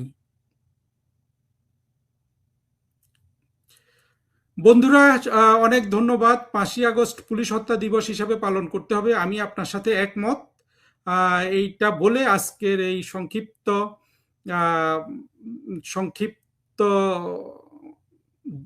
অনুষ্ঠানটা যেটা শেখ হাসিনার জন্য করছি শেষ করছি। আমি আবারও সেনাবাহিনীর বিবেকবান মুক্তিযুদ্ধের পক্ষের কর্মকর্তাদের আহ্বান জানাবো যে আপনারা বিবেকের তরফ থেকে আপনারা প্রশ্ন করে আপনারা অবশ্যই আপনারা আশা করি দেশের পক্ষে দাঁড়াবেন। কারণ বাংলাদেশকে আপনাদের যদি চূড়ান্ত কারো আশাও থাকে যে 2024-এর জঙ্গিরা বাংলাদেশকে ভালো চালাবে, আপনারা সেই বাংলাদেশের সেনাবাহিনী সদস্য থাকবেন, কিন্তু প্র্যাকটিক্যালি আপনারা দেখেছেন যে তারা কিন্তু ভালো চালাতে পারেনি। কাজেই আপনাদেরকে সঠিক সিদ্ধান্ত নিতে হবে। এটা বাংলাদেশের স্বার্থে নয়, এটা আওয়ামী লীগের স্বার্থে নয়, এটা মুক্তিযুদ্ধের পক্ষে স্বার্থে নয়, এটা সেনাবাহিনীর স্বার্থেই, নৌবাহিনীর স্বার্থেই, বিমান বাহিনীর স্বার্থেই এই বাহিনীগুলোকে তাদের সঠিক সিদ্ধান্ত নিতে হবে। বাংলাদেশের সাবেক প্রধানমন্ত্রী শেখ হাসিনার ডিসেম্বরে দেশে ফেরার ঘোষণা দেওয়ার পর নানান ধরনের আলোচনা হচ্ছে। সে আলোচনার একটি বিষয় হলো, যদিও অনেক যদি এবং কিন্তুর উপর শেখ হাসিনার ফেরার বিষয়টি নির্ভর করছে, তারপরও তিনি যদি ফেরেন তারপর কি হবে? শেখ হাসিনা যদি ফিরেন তিনি কি গ্রেপ্তার হবেন? তাকে কি জেলে যেতে হবে? তিনি কি জামিন পাবেন? এমন নানান প্রশ্ন, নানান আলোচনা উঠে আসছে। বাংলাদেশের সাবেক এই প্রধানমন্ত্রীর বিরুদ্ধে 5টি মামলায় ইতিমধ্যে মৃত্যুদণ্ড সহ বিভিন্ন মেয়াদে শাস্তি দেওয়া হয়েছে। এছাড়া তার বিরুদ্ধে 650-এরও বেশি মামলা আছে। আইসিটির চিফ প্রসিকিউটর এবং পররাষ্ট্র প্রতিমন্ত্রী বলেছেন শেখ হাসিনা ফিরলেই তাকে গ্রেপ্তার করা হবে, কিন্তু বাংলাদেশের স্বরাষ্ট্র ও আইন মন্ত্রণালয়ের একাধিক সূত্র বলছে মৃত্যুদণ্ড থাকা সত্ত্বেও নির্দিষ্ট আইনের বিধান অনুসারে শেখ হাসিনা ফিরলে গ্রেপ্তার নাও হতে পারেন, এমনকি তার জামিনেরও কোনো দরকার হবে না। প্রশ্ন হলো, ফাঁসির দণ্ডপ্রাপ্ত আসামি জামিন না চেয়েও কিভাবে কারাগারের বাইরে থাকবেন? সংশ্লিষ্ট সূত্রগুলো বলছে শেখ হাসিনার জন্য আইনের এই ফাঁকটি দেখিয়ে দিয়ে গেছে ইউনূসের সরকার। বাংলাদেশের স্বাধীনতার যুদ্ধে গণহত্যার অভিযোগে ফাঁসির দণ্ডপ্রাপ্ত জামাত নেতা আবুল কালাম আজাদ, যিনি বাচ্চু রাজাকার নামে প্রসিদ্ধ, পলাতক থাকা অবস্থায় তার ফাঁসির রায় হয়েছিল 2013 সালে। স্বরাষ্ট্র মন্ত্রণালয়ের সূত্রে জানা গেছে, পলাতক থাকা অবস্থায় বাচ্চু রাজাকার 2025 সালে সাজা স্থগিতের জন্য স্বরাষ্ট্র মন্ত্রণালয়ে আবেদন করেছিলেন। তার আবেদনের প্রেক্ষিতে তৎকালীন অন্তর্বর্তীকালীন সরকারের স্বরাষ্ট্র মন্ত্রণালয় 2025 সালের 22 অক্টোবর তার শাস্তি 1 বছরের জন্য স্থগিত করে একটি সুনির্দিষ্ট প্রজ্ঞাপন জারি করেছিল। এমনকি 2026 সালের 21শে জানুয়ারি আবুল কালাম আজাদ দীর্ঘ 13 বছরের পলাতক জীবনের অবসান ঘটিয়ে আন্তর্জাতিক অপরাধ ট্রাইব্যুনালে আত্মসমর্পণ করে জামিনও চাননি। তারপরও তাকে এক মুহূর্তের জন্য জেলে যেতে হয়নি। স্বরাষ্ট্র মন্ত্রণালয়ের কর্মকর্তারা বলছেন, সংবিধানের 49 অনুচ্ছেদ অনুসারে রাষ্ট্রপতি এবং ফৌজদারি কার্যবিধির 401 ও 402 ধারা অনুসারে সরকার যে কারো যে কোনো ধরনের শাস্তি স্থগিত করতে পারে, যেটি ঘটেছিল বাচ্চু রাজাকারের ক্ষেত্রে। মৃত্যুদণ্ড ও যাবজ্জীবন প্রাপ্ত 3 জন আসামির শাস্তি চূড়ান্ত আপিলে বাতিল হওয়ার পর তারা যে এখন সংসদ সদস্য, সে নজিরও বাংলাদেশে আছে। সংশ্লিষ্ট কর্মকর্তারা বলছেন, রাষ্ট্রপতির আদেশ কিংবা সরকারি সিদ্ধান্তের অর্থ হলো শীর্ষ মহলে রাজনৈতিক সমঝোতা।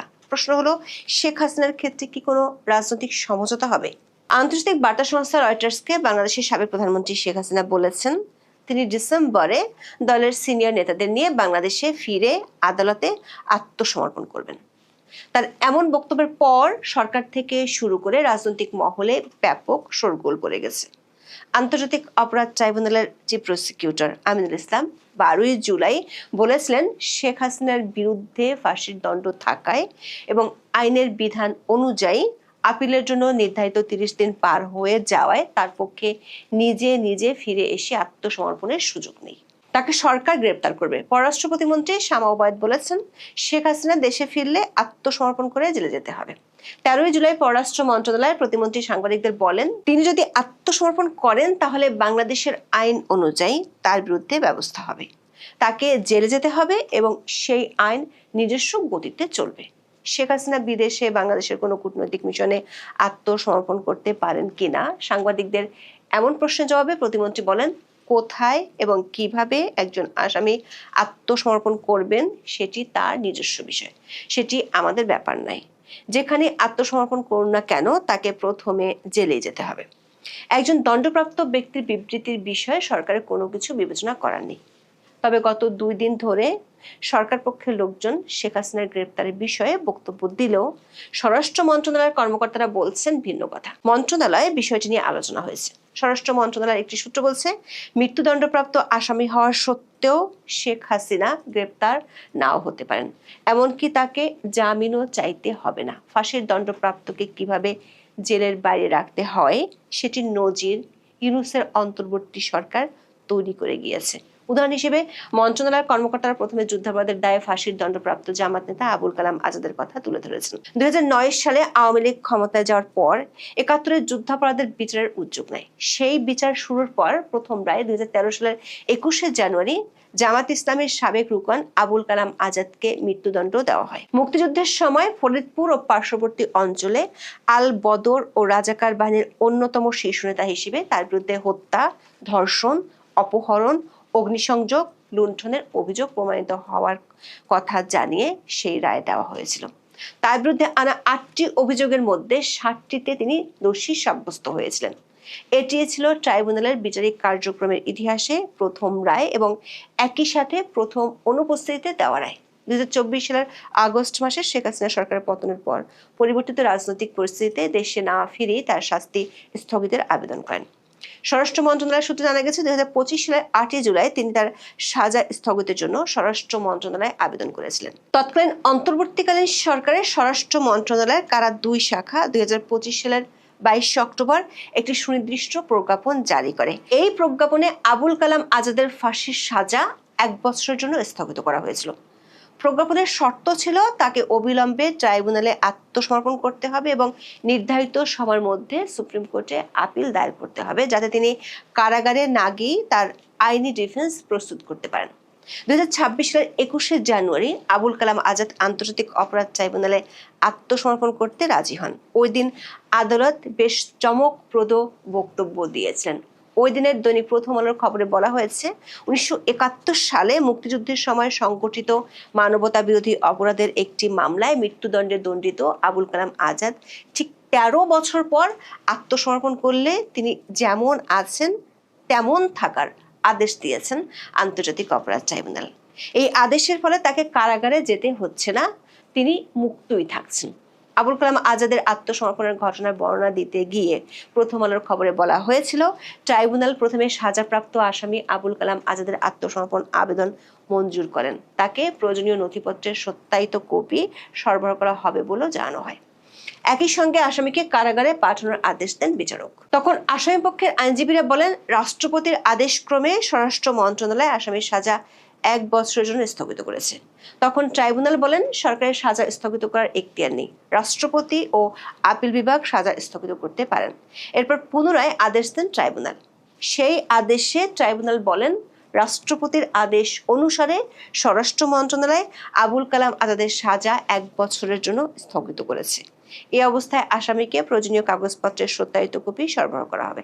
একই সঙ্গে যতক্ষণ না আপিল বিভাগ যথাযথ আদেশ দেন ততক্ষণ আবুল কালাম আজাদ যেমন আছেন তেমনই থাকবেন। এই শুনানির শেষের দিকে ট্রাইব্যুনাল স্পষ্টভাবে রুলিং দেন, এটি কোনো প্রচলিত জামিন নয় এবং আদালত কোনো জামিন দেয়নি। এটি মূলত সংবিধানের 49 অনুচ্ছেদের অধীনে রাষ্ট্রপতির ক্ষমতার প্রতি বিচার বিভাগের সম্মান প্রদর্শন। এরপর আবুল কালাম আজাদ কোনো পুলিশি হেফাজত ছাড়াই সশরীরে একটি ব্যক্তিগত গাড়িতে করে ট্রাইব্যুনাল ত্যাগ করেন। অবশ্য আসামিপক্ষের আইনজীবী মশিউর আলম তখন বলেছিলেন তারা জামিন চাননি। স্বরাষ্ট্র মন্ত্রণালয়ের কর্মকর্তারা বলেছেন, আবুল কালাম আজাদের ক্ষেত্রে যে আইনি মেকানিজম বা পন্থায় ফাঁসির রায় স্থগিত করা হয়েছে তার মূলে আছে বাংলাদেশের সংবিধানের 49 অনুচ্ছেদ এবং ফৌজদারি কার্যবিধির 401 ও 402 ধারার ক্ষমতার সূক্ষ্ম ও কৌশলগত প্রয়োগ। বাংলাদেশের সংবিধানের 49 অনুচ্ছেদে রাষ্ট্রপতিকে যে কোনো আদালত, ট্রাইব্যুনাল বা অন্য কোনো কর্তৃপক্ষ প্রদত্ত যে কোনো সাজা মওকুফ, স্থগিত, হ্রাস বা পরিবর্তন করার একক এবং পরম ক্ষমতা দেওয়া হয়েছে। এই অনুচ্ছেদের অধীনে রাষ্ট্রপতির ক্ষমতা অত্যন্ত বিস্তৃত এবং এর উপর আদালতের কোনো সরাসরি আইনি একচ্ছত্র নিয়ন্ত্রণ বা জুডিশিয়াল রিভিউ সাধারণত খাটে না। আবার ফৌজদারি কার্যবিধির 401 ও 402 ধারা অনুযায়ী সরকার কোনো শর্ত ছাড়া বা শর্ত সাপেক্ষে যে কোনো ব্যক্তির সাজা সাময়িকভাবে স্থগিত বা হ্রাস করতে পারে। 401 ধারার অধীনে স্বরাষ্ট্র মন্ত্রণালয় যদি কোনো ব্যক্তি সাজা স্থগিত করে প্রজ্ঞাপন জারি করে তবে তা আইনত বৈধ। স্বরাষ্ট্র মন্ত্রণালয়ের সূত্রগুলো বলছে, আবুল কালাম আজাদের ক্ষেত্রে বিষয়টি ছিল পুরোপুরি তখনকার সরকারের ইচ্ছে অনুযায়ী। কারণ 24-এর 5ই আগস্ট পর্যন্ত দণ্ডপ্রাপ্ত 38 জন যুদ্ধাপরাধী পলাতক ছিল। এর মধ্যে শুধু আজাদই ফেরত এসেছেন। আইন মন্ত্রণালয়ের একজন কর্মকর্তা বলছেন, সংবিধানের 49 অনুচ্ছেদে রাষ্ট্রপতিকে সাজা স্থগিতের ক্ষমতা দেওয়া হলেও 48-এর 3 অনুচ্ছেদ অনুযায়ী রাষ্ট্রপতি তার ক্ষমার ক্ষমতা প্রয়োগের ক্ষেত্রে প্রধানমন্ত্রী বা সংশ্লিষ্ট ক্যাবিনেটের সুপারিশের বাইরে গিয়ে স্বাধীনভাবে সিদ্ধান্ত নিতে পারেন না, যার অর্থ হলো মূলত সরকারের রাজনৈতিক সদিচ্ছা এবং নির্বাহী বিভাগের ইতিবাচক সুপারিশই রাষ্ট্রপতির এই বিশেষ ক্ষমতা প্রয়োগ করতে পারেন। স্বরাষ্ট্র মন্ত্রণালয়ের সূত্রগুলো বলছে, শেখ হাসিনা কিংবা অন্য যাদের বিরুদ্ধে আইসিটি এরই মধ্যে ফাঁসির রায় দিয়েছে তাদের ফেরা এবং ফেরার পর কি ব্যবস্থা গ্রহণ করা হবে এসব কিছু রাজনৈতিক সমঝোতার উপর নির্ভর করছে। সেক্ষেত্রে আবুল কালাম আজাদের কেসটি সরকারের জন্য সিদ্ধান্ত নেওয়ার ক্ষেত্রে ভালো একটি প্রেসিডেন্স হিসেবে কাজ করবে। যদি রাষ্ট্রপতি শেখ হাসিনার মৃত্যুদণ্ডের সাজা সাময়িকভাবে স্থগিত করার নির্দেশ দিয়ে প্রজ্ঞাপন জারি করেন তবে দেশের কোনো আইন প্রয়োগকারী সংস্থা বা ট্রাইব্যুনাল তাকে গ্রেপ্তার বা তার ফাঁসি কার্যকর করতে পারবে না, এমনকি তাকে জামিনও চাইতে হবে না। আবুল কালাম আজাদের মামলার আদেশে ট্রাইব্যুনাল বলেছিলেন, সাজা স্থগিত থাকার কারণে আসামিকে কারাগারে পাঠানো যাবে না। তিনি সম্পূর্ণ মুক্ত অবস্থায় মামলার সমস্ত দলিলের সার্টিফাইড কপি সংগ্রহ করে আপিল বিভাগের কাছে আপিল দায়েরের প্রস্তুতি নিতে পারবেন। আইনজীবীরা বলছেন, আবুল কালাম আজাদের কেসটি আইনের চোখে বৈষম্যহীন আচরণ বা equal treatment under the law হিসেবে শেখ হাসিনার ক্ষেত্রে ব্যবহৃত হতে পারে। সে কারণে স্বরাষ্ট্র মন্ত্রণালয়ের কর্মকর্তারা আইসিটির চিফ প্রসিকিউটর ও পররাষ্ট্র প্রতিমন্ত্রী শেখ হাসিনাকে গ্রেপ্তারের যে কথা বলছেন সেটি এখনো পর্যন্ত রাজনৈতিক বক্তব্য হিসেবেই দেখছেন। আবার আইসিটির পক্ষ থেকে বলা হচ্ছে, আপিলের জন্য নির্ধারিত 30 দিনের সময়সীমা পার হয়ে যাওয়ায় শেখ হাসিনার পক্ষে আপিলের কোনো সুযোগ নেই। এক্ষেত্রে ট্রাইব্যুনালের কর্মকর্তারা বিশেষ আইনের ক্ষেত্রে 1908 সালের তামাদি আইনের 5 নম্বর ধারা বা বিলম্ব মার্জনার সাধারণ আইনি সুযোগ সম্পূর্ণ অনুপস্থিত বলে মত দিয়ে থাকেন। আইনজীবীরা মনে করেন এটিও পুরোপুরি ঠিক নাই। সংবিধানের 104 অনুচ্ছেদ অনুযায়ী সুপ্রিম কোর্টের আপিল বিভাগের যে কোনো মামলার সম্পূর্ণ ন্যায় বিচার বা কমপ্লিট জাস্টিস নিশ্চিত হওয়ার জন্য যে কোনো আদেশ বা নির্দেশনা দেওয়ার অসাধারণ ক্ষমতা রয়েছে। আপিল বিভাগ যদি মনে করে যে ন্যায় বিচারের স্বার্থে বিলম্ব মওকুফ করা প্রয়োজন তবে তারা যে কোনো সময়সীমা অতিক্রম করা আপিল গ্রহণ করতে পারে। আবার যুদ্ধাপরাধের দায়ে ফাঁসির দণ্ডপ্রাপ্ত 21শে আগস্টের গ্রেনেড হামলার মতো বড় মামলায় মৃত্যুদণ্ড ও যাবজ্জীবনের আদেশ রাতারাতি 24-এর 5ই আগস্টের পর পাল্টে যেতে দেখা গেছে। 3টি ক্ষেত্রে রিভিউ আপিলে আগের রায় বাতিল হয়ে গেছে। এরকম 3 জন গত নির্বাচনে সংসদ সদস্য নির্বাচিত হয়েছেন। এই কারণে স্বরাষ্ট্র ও আইন মন্ত্রণালয়ের কর্মকর্তারা বলছেন বিষয়টি সম্পূর্ণ রাজনৈতিক। তবে এই বিষয়ে আগের প্রেসিডেন্স বা দৃষ্টান্ত থাকায় সরকারের জন্য কাজটা অনেক সহজ হয়ে গেছে। এখন এই পর্যন্ত, সবাই ভালো থাকুন। সম্মানিত দর্শক, 2026 সনের ডিসেম্বর মাসে শেখ হাসিনা ফিরবেন বলে তিনি রয়টার্স নামক যে বিশ্বের প্রধানতম সংবাদ সংস্থা রয়েছে সেখানে ইন রিটেন লিখিতভাবে একটি সাক্ষাৎকার দিয়েছেন।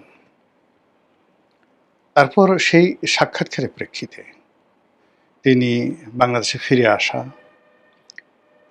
আসলে তার কী ধরনের বিপদ হতে পারে, বিপত্তি হতে পারে, কেন তিনি আসবেন, এই কথাগুলো সংক্ষেপে বলার চেষ্টা করেছেন। তো তিনি যে সকল কথাবার্তা বলেছেন তার মধ্যে ১ নম্বর হলো যে তিনি ডিসেম্বরে ফিরবেন। শুধু একা ফিরবেন না, সঙ্গে তার যারা নেতৃবৃন্দ রয়েছেন তারাও ফিরবেন। ১, তিনি আক্ষেপ করে বলেছেন যে বাংলাদেশ সরকার তাকে আনার জন্য বা তাকে ভারত থেকে ফেরত পাঠানোর জন্য চিঠিপত্র পাঠাচ্ছে। তো এই সকল চিঠিপত্র পাঠানোর দরকার নেই, আমি নিজেই আসছি। আচ্ছা, এর আগে তিনি যে কথাগুলো বলেছিলেন সেখান থেকে ১৮০ ডিগ্রি অ্যাঙ্গেলে সরে এসেছেন। তিনি এসে এইবার আত্মসমর্পণ করবেন, জেলে যাবেন এবং যে বিচারিক প্রক্রিয়া রয়েছে সেগুলো মোকাবেলা করবেন।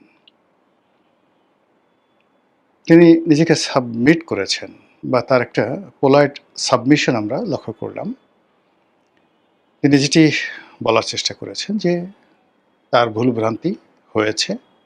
দীর্ঘদিন ক্ষমতায় থাকলে একটি সরকার সচরাচর যে ভুলগুলো করে তাদেরও সেই ভুল স্বাভাবিক।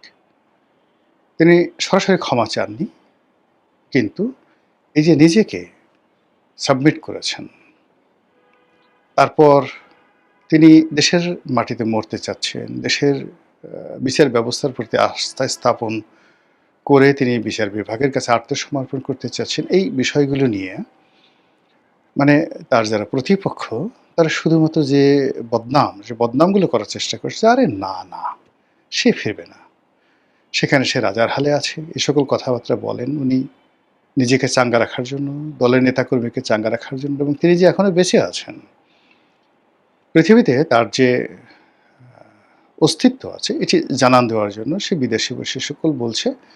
ফলে বাংলাদেশে যারা বিএনপির লোকজন আছেন, এনসিপি জামাতের লোকজন আছেন, অপেক্ষাকৃত যারা তরুণ, তারা অনেকটা সিনেমাটিক কাজে বলার চেষ্টা করছেন আপা আর আসবে না, আপার দিকে তাকিয়ে কোনো লাভ হবে না।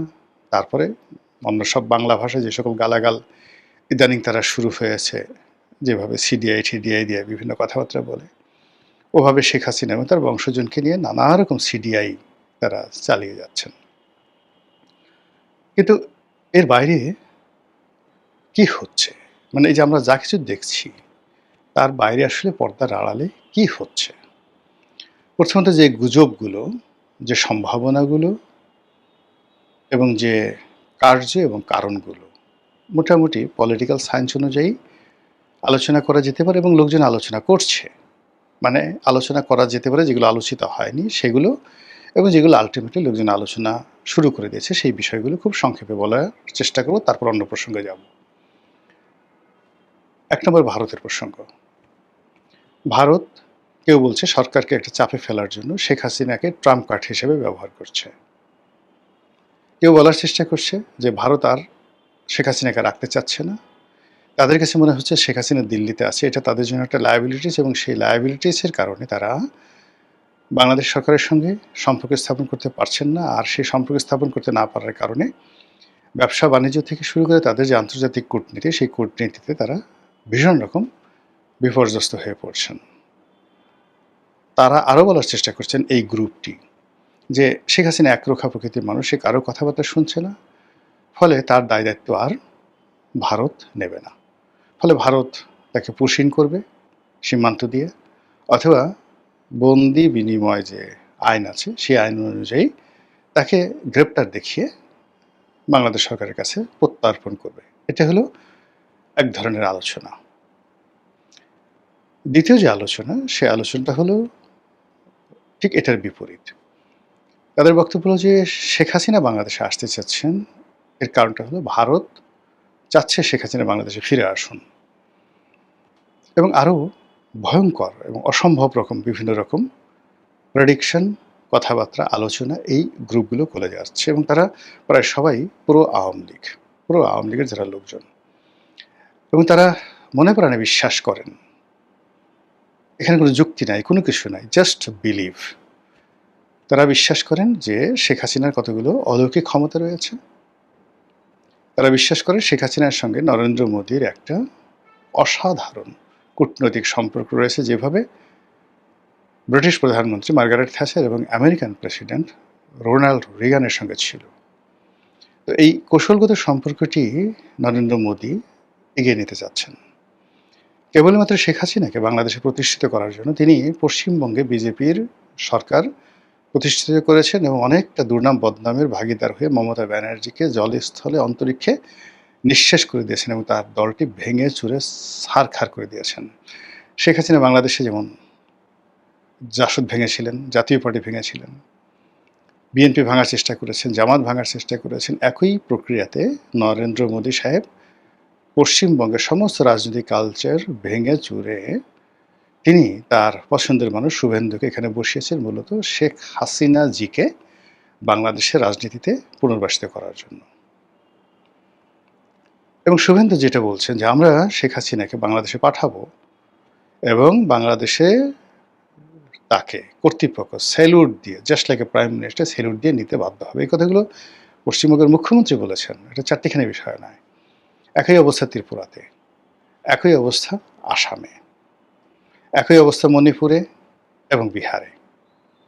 তো বোঝার চেষ্টা করুন যে শেখ হাসিনাকে নিয়ে তার যারা লোকজন, তাদের যে অতি উচ্চ আকাঙ্ক্ষা, সেই উচ্চ আকাঙ্ক্ষার সঙ্গে পারিপার্শ্বিক যে অবস্থা, সেই অবস্থা সব কিছু মিলিয়ে একটা চমৎকার চমৎকার রসগোল্লা, রাজনীতির চমচম, রাজনীতির রসগোল্লা তৈরি হয়ে গেছে এবং যে যার মতো করে গপ গপ গপ গপ করে খাচ্ছে। শেখ হাসিনার বিরোধী যারা প্রতিপক্ষ, তারাও রসগোল্লা বানিয়েছে। আহাহা, আওয়ামী লীগ নেই, শেখ হাসিনা নেই, কাজে আগামী 20 বছর, 30 বছর, 40 বছর আমরা নিশ্চিন্তে নির্ভাবনায় চোখ বুজে ক্ষমতায় থাকতে পারবো, এক ধরনের রসগোল্লা। আর আওয়ামী লীগের যারা লোকজন, আপা আজ আসবে, কাল আসবে, পরশু আসবে এবং আসবেই আপা আসলে সব কিছু এলোমেলো হয়ে যাবে। আকাশের যে সূর্য যদি জামাত নেতা শাহজাহান চৌধুরীকে ছায়া দিতে পারেন, শেখ হাসিনা দোষটা করছে কি বলেন তো? জামাত নেতার কথায় যদি সূর্য থেমে যায়, তাহলে শেখ হাসিনার কথায় কেন থামবে না? শাহজাহান চৌধুরীর কথায় কয়জন মানুষ চলে, কিন্তু শেখ হাসিনার কথায় যদি 40 জন লোকের মধ্যে একজন করে অলি আল্লাহ থাকে, প্রতি 40 জন, আমরা বলি না 40 জনের মধ্যে একজন অলি আল্লাহ থাকে, তো শেখ হাসিনার 6 কোটি কর্মী সমর্থক, আওয়ামী লীগ করার লোকজন, তাদের মধ্যে যদি 40 জনে একজন অলি আল্লাহ থাকে, তাহলে আওয়ামী লীগে কতজন অলি আল্লাহ আছে? আর সেই অলি আল্লাহদের সর্দার হিসাবে, নেতা হিসাবে, পীর হিসাবে, তাহলে আপনি শেখ হাসিনাকে কি বলবেন? হজরতুল আল্লাম। এর বাড়িতে আপনি তাকে কোনো কিছু বলতে পারবেন না। গাউসুল আজম বলতে পারেন, কুতুবে রাব্বানি বলতে পারেন, ইত্যাদি নানা রকম যে উপাধিগুলো রয়েছে, সেগুলো বাইরে যতই বলেন না কেন, তার তো এই যে তার যে 6 কোটি লোক আওয়ামী লীগ করে, তারা তো তাকে কি বলবো, এই পৃথিবীর সবচেয়ে ক্ষমতাধর, সবচেয়ে যাকে বলা হয় ভালো মানুষ, সবচেয়ে মানবিক নেত্রী, যোগ্য নেত্রী, তারাই তো মনে করে। এখন আপনার যত খারাপ লাগুক না কেন, আপনি তো আওয়ামী লীগের লোকের মনের উপরে কোনো প্রভাব বিস্তার করতে পারবে না। সেই মানুষগুলো আওয়ামী লীগের এই সভানেত্রীর ফিরে আসা নিয়ে একটা স্বপ্ন বাসর তৈরি করেছে। যেটি ইন্টারনেটে দেখলাম যে বেশ কয়েকজন শীর্ষ নেতা আছেন, যারা অনেকে দিল্লিতে মানে কলকাতায় থাকতেন, যারা অনেকে এই ইংল্যান্ডে ছিলেন, আমেরিকাতে ছিলেন, তারা দলে দলে অন্তত 20 থেকে 25 জন লোক অ্যাট দিস মোমেন্ট, মানে উনি বক্তব্য দেওয়ার সঙ্গে সঙ্গে সব দল বেঁধে দিল্লিতে চলে এসেছে এবং দিল্লি প্রেস ক্লাবকে কেন্দ্র করে এদের একটা চক্র গড়ে উঠেছে, এটা একটা সিন্ডিকেট গড়ে উঠেছে এবং সেখানে তারা নিয়মিত চা বিস্কিট খাওয়া দাওয়া থেকে শুরু করে, মানে দিল্লিতে একটা বিরাট তাদের একটা অর্গানাইজ ওয়েতে তারা কাজ করে যাচ্ছে এবং সেই ছবিগুলো সামাজিক মাধ্যমে চলে আসছে যে কারা কারা আমেরিকা থেকে এসছে, কারা কারা মানে লন্ডন থেকে আসছে, কারা কারা দিল্লি মানে কলকাতা থেকে গেছে, আসাম থেকে গেছে, ত্রিপুরা থেকে গেছে। এখন দিল্লিতে একটা চাঁদের মেলা মিলছে এবং সবাই মিলে কবে দেশে যাব, কিভাবে যাব, এগুলো নিয়ে প্ল্যান পরিকল্পনা করছেন। আসবেন বা না আসবে সেটা অনেক পরের ব্যাপার। প্রথমত যে এই যে তারা দৃশ্যমানভাবে দিল্লিতে উপস্থিত হয়েছেন, বৈঠক করছেন এবং এক একজনের ফেসবুকে 30 লাখ 40 লাখ পর্যন্ত ফলোয়ার রয়েছে এবং তারা সেই ফেসবুকে তাদের সেই ছবি লোড করছেন, আপলোড দিচ্ছেন, দেশে আসবেন, নেত্রীর সাথে এই যাকে বলা হয় তারা কারাবরণ করবেন, এই কথাগুলো তারা প্রকাশ্যে বলছেন। তো আমার সঙ্গে তো আসলে বাংলাদেশে যারা আছেন প্রায় অনেকের সঙ্গে কথাবার্তা হয়, বড় বড় নেতা। তো আমি দীর্ঘদিন ধরে অনেকেই জিজ্ঞাসা করি যে দেশের যে অবস্থা, আওয়ামী লীগের যে অবস্থা, আগামীতে আপনারা যদি আপনাকে দায়িত্ব দেওয়া হয়, আপনি কি আওয়ামী লীগ করবেন, বা আপনি কি দলের কোনো গুরুত্বপূর্ণ দায়িত্বে যাবেন, আওয়ামী লীগ অফিস খোলার ঝুঁকি নেবেন? তারা সবাই বললো যে না না না, আর হবে না, কি পেয়েছি এই দল করে, অমুকে পেয়েছে অমুকে পেয়েছে, আমরা তো সারা জীবন ছাত্রলীগ করেছি, যুবলীগ করেছি, আওয়ামী লীগ করেছি, জীবনটা শেষ করে দিয়েছি, কিন্তু 17 বছর তো আমরা কিছুই পাইনি, এখন পালিয়ে বেড়াচ্ছি, মামলা মোকদ্দমা খাচ্ছি, কাজেই আগামীতে আমাদের আসলে আর ওইরকম কোনো স্বপ্ন নেই, আমরা চাই দেশটা ভালো চলুক। এই কথাই কিন্তু দীর্ঘদিন যাবৎ অনেক সিনিয়র আওয়ামী লীগের নেতা, কেউ মন্ত্রী হয়েছেন, কেউ এমপি হয়েছেন, কেউ উপজেলা চেয়ারম্যান হয়েছেন, তাদের সঙ্গে কথাবার্তা হয়েছে। তো এর মধ্যে একজন আমার বন্ধু আছেন, মহিলা সংসদ সদস্য ছিলেন, তো তার বাবাও এমপি ছিলেন, সেই মহিলা এমপির বাবাও এমপি ছিলেন, সরল সোজা, একদম ঝামেলার মধ্যে জড়াতে চায় না, আওয়ামী লীগকে ভালোবাসে কিন্তু ঝুঁকি নিতে চায় না। তো সেও মাঝে মাঝে ফোন করতো যে দোস্ত খবর কি, ইত্যাদি ইত্যাদি। তা আমি যখন বলতাম ওই একই কথা বলতাম, যে সে ধরো তোমাকে একটা জেলার সভাপতি বানানো হলো, বা তোমাকে মহিলা আওয়ামী লীগের একটা সভানেত্রী বা সেক্রেটারি বানানো হলো, তুমি কি এই এখন যেখানে পালিয়ে আছো সেখান থেকে বের হবা? না, বের হবো না, বের হবো না, আমি ঝামেলা নিতে যাবো কেন এখন, আমি এখন যেখানে পালিয়ে আছি আমার ঘুম হয় না, আমি এই করি, ইত্যাদি ইত্যাদি ইত্যাদি করি। আমি বললাম তোমার কোনো মামলা মোকদ্দমা আছে? বলে না, আমার বিরুদ্ধে কোনো মামলা মোকদ্দমা হয়নি, আমি তো এই ধরনের কোনো কাজই করিনি। আমি বললাম তাহলে পালিয়ে আসো কেন? বলে যে আসলে পালিয়ে আসি, লোকজন বলছে যে তোমার পালিয়ে থাকা উচিত, তাই আমরা পালিয়ে আসি। তো এরকম সহজ সরল মানুষ। তো তাকে আমি জিজ্ঞাসা করলাম, যে রিসেন্টলি ফোন করেছে, যে আসে ধরো নেত্রী এখন আসছে, তুমি কি তোমার এই জায়গা থেকে বের হবা? সে একেবারে বলে হ্যাঁ অবশ্যই বের হবো। বের হবো মানে কি, জীবন দিয়ে দেবো। আমি বেশ অবাক হয়ে গেলাম যে কেন জীবন দেবা? বলে কেন জীবন দেবো না, আমার বয়স এখন 60-62 বছর, আমি তো এই আমার বাবা এমপি ছিলেন, আওয়ামী লীগের এমপি ছিলেন, আমাকে নিজে শেখ হাসিনা এমপি বানিয়েছেন, হয়তো আমার জীবন আর কিছু হওয়া হবে না, কিন্তু আমার চোখের সামনে শেখ হাসিনা বাংলাদেশে আসবে আর আমি ঘরের মধ্যে বসে থাকবো, এই জীবনে বেঁচে থেকে আল্লাহকে আমি রাস্তায় নামবো, আমি মরবো।